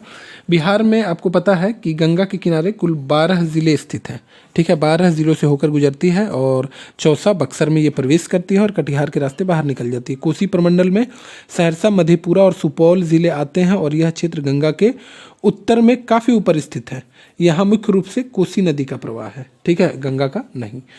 निम्नलिखित जिलों में 2001 से 11 के दौरान कहाँ सर्वाधिक जनसंख्या वृद्धि देखने को मिली है? तो सर्वाधिक जनसंख्या देखिए, कुल बिहार की अगर बात कर ली जाए तो 25% था लगभग। ठीक है, लगभग पॉइंट में कुछ है, तो 25% याद रखिएगा, तो मोटा मोटी काम बन जाएगा। ठीक है, बिहार की वैसे और स्पेसिफिक आप जान ही लीजिए 25.4% था। ठीक, इसको भूल जाइए। तो सबसे ज़्यादा बिहार में भी कहाँ रहा था? तो मधेपुरा में। ठीक है, मधेपुरा में मतलब सबसे ज़्यादा हमें देखने को मिला है। जैसे यहाँ की जो है जनसंख्या वृद्धि जो है वो 10 दशक में, यानी 1 दशक में 10 वर्षों में 2001 से 11 में सबसे अधिक जो है वो मधेपुरा में थी। ठीक है, चलिए, और मधेपुरा का अगर याद रखना चाहें तो 31.12% यहाँ की जनसंख्या वृद्धि दर रही थी। बिहार राज्य के किन 2 स्थानों पर विशेष आर्थिक क्षेत्र यानी कि स्पेशल इकोनॉमिक जोन स्थापित किए जाने की घोषणा की गई है? तो ये पश्चिमी चंपारण और बक्सर में है ना। पश्चिमी चंपारण और बक्सर में दोनों स्थानों पर लगभग 125 एकड़ ज़मीन जो है वो चिन्हित की गई है और इस परियोजना पर लगभग 300 करोड़ का खर्च किया जाना है। ठीक है, पश्चिमी चंपारण में कहाँ पर? तो कुमार बाग, है ना। पश्चिमी चंपारण में कुमार बाग, यह जो है नेपाल के सीमा के करीब होने के कारण यह निर्यात के लिए काफ़ी अनुकूल ये माना जा रहा है। और बक्सर का जो है वो नवानगर। ठीक है, नवानगर। ठीक, चलिए, गले की खसखस से परेशान। अगला है कि कोसी मेची नदी जोड़ परियोजना से बिहार के निम्नलिखित में से किन जिलों को लाभ होगा? तो कोसी मेची लिंक परियोजना ये काफ़ी बार एग्जाम में पूछा गया है, किसको किसको लाभ होगा, तो ये अररिया को होगा, इससे पूर्णिया को भी होगा, सुपौल को नहीं होगा, कटिहार को होगा और किशनगंज को होगा। ठीक है, अब जो है इस परियोजना से जो है मुख्य रूप से सीमांचल के 4 जिले अररिया, पूर्णिया, कटिहार और किशनगंज इनको लाभ होगा। इसमें सुपौल शामिल नहीं है क्योंकि यह जो है नहर प्रणाली इन 4 जिलों के कृषि क्षेत्रों को सिंचित करने के लिए डिज़ाइन की गई है। ठीक है, अररिया, पूर्णिया, कटिहार और किशनगंज ध्यान रखिएगा। 1 2 4 5 1 2 4 5 ऑप्शन नंबर डी जो है वो बिल्कुल सही जवाब है। ठीक है, और यह जो कोसी मेची परियोजना है, यह परियोजना न केवल सिंचाई प्रदान करेगी बल्कि कोसी क्षेत्र में आने वाली भीषण बाढ़ के प्रभाव को भी कम करने में सहायक सिद्ध होगी, क्योंकि कोसी में जो अधिक पानी होगा वो मेची नदी में दे दिया जाएगा, है ना। बिहार में शहरीकरण के स्तर के संदर्भ में कौन सा कथन सत्य है, तो इसमें से सत्य है कि 2011 की जनगणना के अनुसार बिहार में शहरीकरण का स्तर केवल 11.3% था। ये बी नंबर ऑप्शन सही है, बाकी सब गलत है। अगला है, बिहार में पारंपरिक जल संरक्षण सिंचाई प्रणाली अहर पाइन मुख्य रूप से किस क्षेत्र में प्रचलित है, तो अहर और पाइन जो है ये दक्षिण बिहार में प्रचलित है। ठीक है, अहर पाइन जो है वो दक्षिण बिहार में, बिहार सरकार जो है वर्तमान में जल जीवन हरियाली और मुख्यमंत्री अहर पाइन योजना के माध्यम से इन पारंपरिक ढांचों का फिर से पुनरुद्धार कर रही है। प्राचीन भारत का विख्यात राजनीतिक वस्कार किसके दरबार में मंत्री पद पर आसीन था, वस्कार जो है वो अजात शत्रु के दरबार में था, है ना, अजात शत्रु के दरबार में था। और वस्कार जो है वो मगध सम्राट ये थे, अजात शत्रु इन्हीं के दरबार में अत्यंत विश्वसनीय मंत्री था ये। ठीक है, और प्रधानमंत्री भी था, मौर्य काल के चाणक्य का अग्रदूत ये माना जा सकता है ना वस्कार। बिहार में स्थित बरौनी तेल शोधक कारखाने का निर्माण किस पंचवर्षीय योजना में हुआ था, तो ये सेकेंड वाले में हुआ था, है ना, द्वितीय पंचवर्षीय योजना। और यूएसएसआर यानी कि सोवियत संघ, तत्कालीन सोवियत संघ के सहयोग से हुआ था। और जो दूसरी पंचवर्षीय योजना का अगर आपसे पूछ लिया जाए कि समय क्या था, तो 56 से 61 था, आपको पता है। 1951 में शुरू हुआ था, 1951 से 56 तक पहला वाला था और दूसरा वाला 56 से 61 था। और दूसरे वाले में ही द्वितीय पंचवर्षीय योजना के तहत बरौनी तेल शोधक कारखाने का निर्माण किया गया था। और ये जो है IOCL का है, यानी कि इंडियन ऑयल कॉरपोरेशन लिमिटेड का है। और ये बिहार में पूछा जाएगा कहाँ स्थित है, तो बरौनी बेगूसराय में स्थित है, ध्यान रखिएगा। किस आदिवासी आंदोलन में किस आदिवासी आंदोलन में परंपरागत अर्थात झूम खेती की तरफ लौटने का आह्वान किया गया था, तो ये ताना भगत आंदोलन में ऐसा बोला गया था। ताना भगत आंदोलन की शुरुआत अगर आपसे पूछी जाए तो 1914 में छोटा नागपुर क्षेत्र में हुई थी, छोटा नागपुर क्षेत्र में हुई थी, वर्तमान झारखंड में है ये। और जतरा भगत के नेतृत्व में हुई थी। यह मुख्य रूप से उरांव आदिवासियों का आंदोलन था, ये भी ध्यान रखिएगा, है ना। और ताना भगत ने जो है शुद्धिकरण पर जोर दिया था, ये चीज़ ध्यान रखिएगा। फरवरी 2026 को बांग्लादेश में हुए 13वें संसदीय चुनाव में बांग्लादेश राष्ट्रवादी पार्टी यानी BNP ने स्पष्ट बहुमत हासिल की है। इस चुनाव में किस राजनीतिक पार्टी को चुनाव लड़ने पर प्रतिबंध लगा दिया गया था, तो ये आवामी लीग था। ठीक है, वहाँ का आवामी लीग था, इस पर जो है प्रतिबंध लगा दिया गया था कि आप चुनाव नहीं लड़ सकते हैं। ठीक है, चलिए 13 फरवरी 2026 को भारत सरकार ने ग्रामीण स्थानीय निकायों या फिर पंचायती राज संस्थाओं को मजबूती प्रदान करने के उद्देश्य से बिहार राज्य के लिए डैश राशि जारी की है, तो राशि जो है वो 802 करोड़ जारी की गई है, 802.40 करोड़। और यह राशि जो है स्वच्छता की बुनियादी सेवाओं जैसे कि खुले में शौच ये सब करने पर जो है रोक लग सके उसके लिए ये राशि जारी की गई है। ODF आपने सुना होगा, ODF जो है स्थित रख रखाव, पेयजल आपूर्ति, वर्षा जल संचयन, ये सब सारी चीज़ों के लिए ये राशि जो है दी गई है। नीति आयोग द्वारा जारी 10 वर्षीय रोड मैप के अनुसार भारत का प्रौद्योगिकी सेवा क्षेत्र किस वर्ष तक 750 से 850 अरब डॉलर तक पहुंच सकता है, तो ये 2035 तक पहुंचने की अनुमान जो है लगाई जा रही है। भारत के प्रौद्योगिकी सेवा क्षेत्र AI युग में जो है वैश्विक प्रतिस्पर्धा को मजबूत कर सकता है और विकसित भारत 2047 के विजन का समर्थन कर सकता है। नीति आयोग के फ्रंटियर टेक हब द्वारा जारी रोड मैप में विकास के 5 प्राथमिकता वाले क्षेत्रों की पहचान की गई है ना। विश्व एनीमिया जागरूकता दिवस प्रतिवर्ष कब मनाया जाता है? तो ये एनीमिया जागरूकता दिवस जो है वो 13 फरवरी को मनाया जाता है, एनीमिया की रोकथाम, पहचान और इसके इलाज के बारे में जागरूकता फैलाने के लिए। ठीक है, चलिए अगला क्वेश्चन, ये 15 फरवरी जो आपको दिख रहा है, इस दिन मनाया जाता है अंतर्राष्ट्रीय बाल कैंसर दिवस। ठीक है, अंतर्राष्ट्रीय बाल कैंसर दिवस है ना, अंतर्राष्ट्रीय। 14 फरवरी तो आप लोगों को पता ही होगा, आप लोगों का फेवरेट भी है ना। चलिए, लोक लेखा समिति, अच्छा पूछा क्या जा रहा है, सुमेलित कीजिए नीचे अंकुट का सूची 1 को सूची 2 से सुमेलित करने के लिए बोला जाए। तो लोक लेखा समिति से संबंधित कौन थे? केसी वेणुगोपाल। सीबीआई के निदेशक, लोक लेखा समिति के अध्यक्ष मतलब कौन है? तो केसी वेणुगोपाल हैं। सीबीआई के निदेशक कौन है? तो प्रवीण सूद है। और जर्मनी का नया चांसलर फ्रेडरिक मर्ज बने हैं। और त्रिनिदाद और टोबैगो के पीएम कमला प्रसाद बिसेसर। तो 1 2 3 4 सही ही दिया गया है, ऑप्शन नंबर ए में दिया गया है। 12वीं एशियाई इंडोर एथलेटिक्स चैंपियनशिप 2026 में भारत ने कुल कितने पदक जीते? तो कुल 5 पदक भारत के द्वारा जीता गया है ना। 6 से 8 फरवरी 2026 तक एशियाई इंडोर एथलेटिक्स चैंपियनशिप जो है वो चीन के तियानजिन में आयोजित किया गया। और इसमें जो है भारत ने 5 पदक जीतकर रैंक तालिका की मतलब पदक तालिका की बात कर ली जाए तो उसमें 6ठे स्थान पर है। ठीक है, भारत और सेशेल्स के बीच द्विपक्षीय संबंधों के संदर्भ में 9 फरवरी 2026 को चर्चा किए गए ब्लू इकोनॉमी सहयोग का मुख्य उद्देश्य क्या है? तो ब्लू इकोनॉमी जो सहयोग है, इसका मुख्य उद्देश्य है कि समुद्री संसाधनों का सतत उपयोग, समुद्री सुरक्षा और मत्स्य पालन। देखिए, भारत और सेशेल्स के बीच जो है वो द्विपक्षीय जो संबंध हुए हैं, इसके संदर्भ में 9 फरवरी 2026 को चर्चा किए गए ब्लू इकोनॉमी सहयोग का मुख्य उद्देश्य जो है वो समुद्री संसाधनों का सतत उपयोग, समुद्री सुरक्षा और मत्स्य पालन है।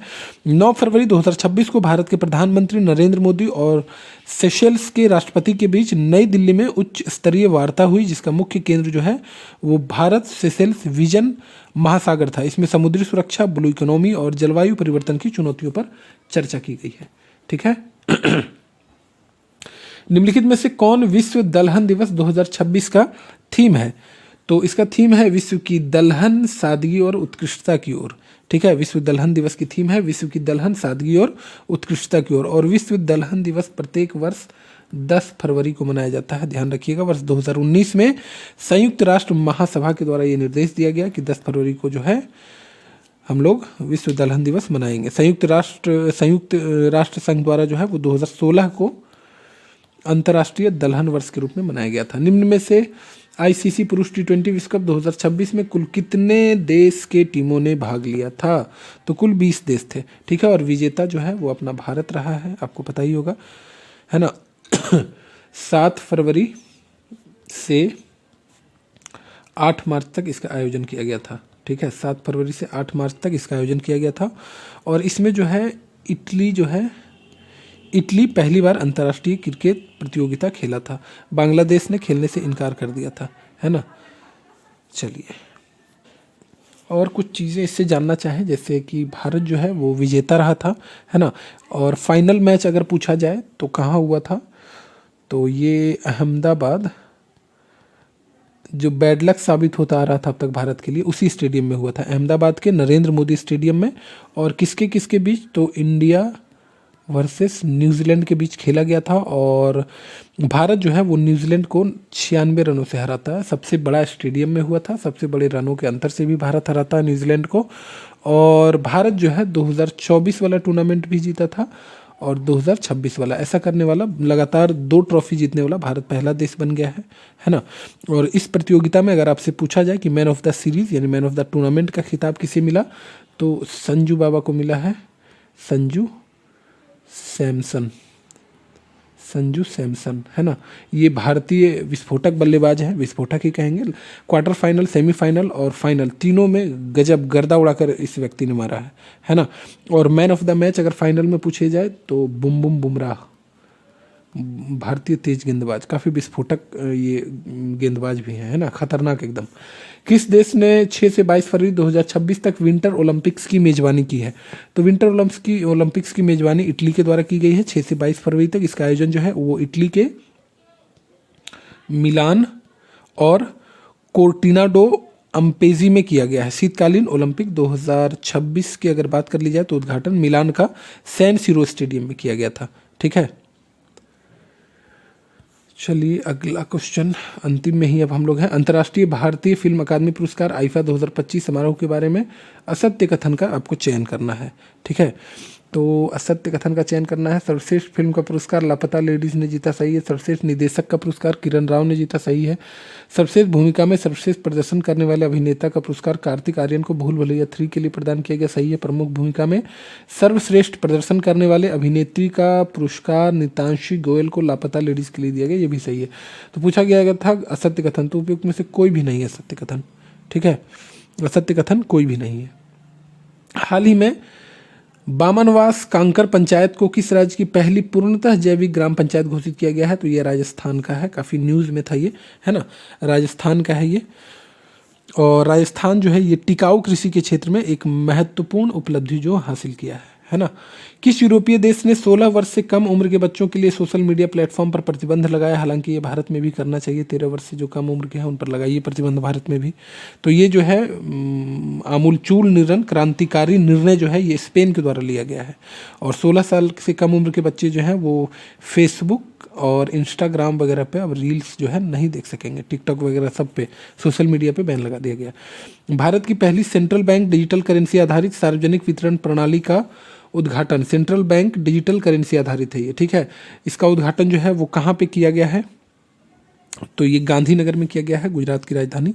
और अमित शाह के द्वारा जो है वो 15 फरवरी 2026 को महात्मा मंदिर गांधीनगर गुजरात में देश के पहला सेंट्रल बैंक डिजिटल करेंसी आधारित सार्वजनिक वितरण प्रणाली का उद्घाटन किया गया है। ठीक है, सार्वजनिक वितरण प्रणाली को जो है वो 4 जिलों अहमदाबाद, आणंद, वलसाड़ और सूरत में लागू किया गया। और यह पूरी तरह से जो है रिजर्व बैंक ऑफ इंडिया के डिजिटल रुपये पर आधारित है, जो टोकन के माध्यम से राशन वितरित करेगा। हाल ही में चर्चा में रहा संसदीय शब्दावली सारगर्भित प्रस्ताव। सारगर्भित प्रस्ताव का अर्थ क्या है? तो इसका अर्थ है एक स्वतंत्र प्रस्ताव जो किसी महत्वपूर्ण विषय पर सदन का निर्णय लेने के लिए पेश किया जाता है।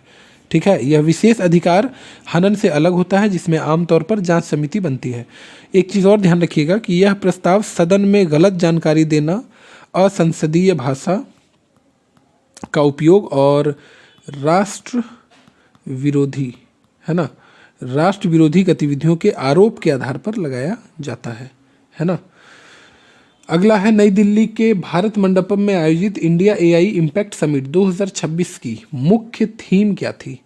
तो इसकी जो मुख्य थीम है वो सर्वजन हिताय सर्वजन सुखाय, है ना। सर्वजन हिताय यानी कि सभी का कल्याण, सभी का सुख, ये एआई इम्पैक्ट समिट 2026 की मुख्य थीम थी, है ना। इसका आयोजन जो है वो 16 फरवरी से 20 फरवरी 2026 तक नई दिल्ली के भारत मंडपम में आयोजित किया गया था। और इसका उद्घाटन जो है खुद पीएम मोदी के द्वारा किया गया था। ध्यान रखिएगा। और इस शिखर सम्मेलन का आयोजन जो है वो इलेक्ट्रॉनिक्स और सूचना प्रौद्योगिकी मंत्रालय के द्वारा किया गया था। बिहार के किस जिले में पूर्वी भारत का सबसे बड़ा सिविलियन एयरपोर्ट बनेगा? तो ये सारण में बनने वाला है। ठीक है, ऑप्शन नंबर ए सारण में बनने वाला है। और सारण जिले के सोनपुर में पूर्वी भारत, यानी पूर्वी भारत में आप कह सकते हैं बिहार, झारखंड, उड़ीसा, पश्चिम बंगाल, इन सब का जो है सबसे बड़ा सिविलियन एयरपोर्ट बनेगा। करीब 4228 एकड़ ज़मीन पर ये बनने वाला है। ठीक है, और उत्तर प्रदेश के नोएडा के जेवर अंतर्राष्ट्रीय हवाई अड्डा के तर्ज पर इसे विकसित किया जाएगा।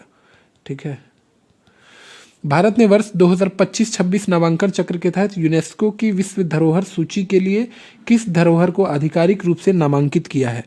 तो ये सारनाथ वाराणसी को उत्तर प्रदेश के वाराणसी के निकट ये स्थित है। सारनाथ एक प्रमुख बौद्ध तीर्थ स्थल भी है, जहाँ गौतम बुद्ध ने ज्ञान प्राप्त किया था। और ज्ञान प्राप्ति के बाद अपना पहला उपदेश दिया था सारनाथ में गौतम बुद्ध ने। 18वीं भारत वन स्थिति रिपोर्ट 2023 के बारे में निम्नलिखित कथनों पर विचार करना और सही कथन इसमें से आपको चुनकर निकालना है ना।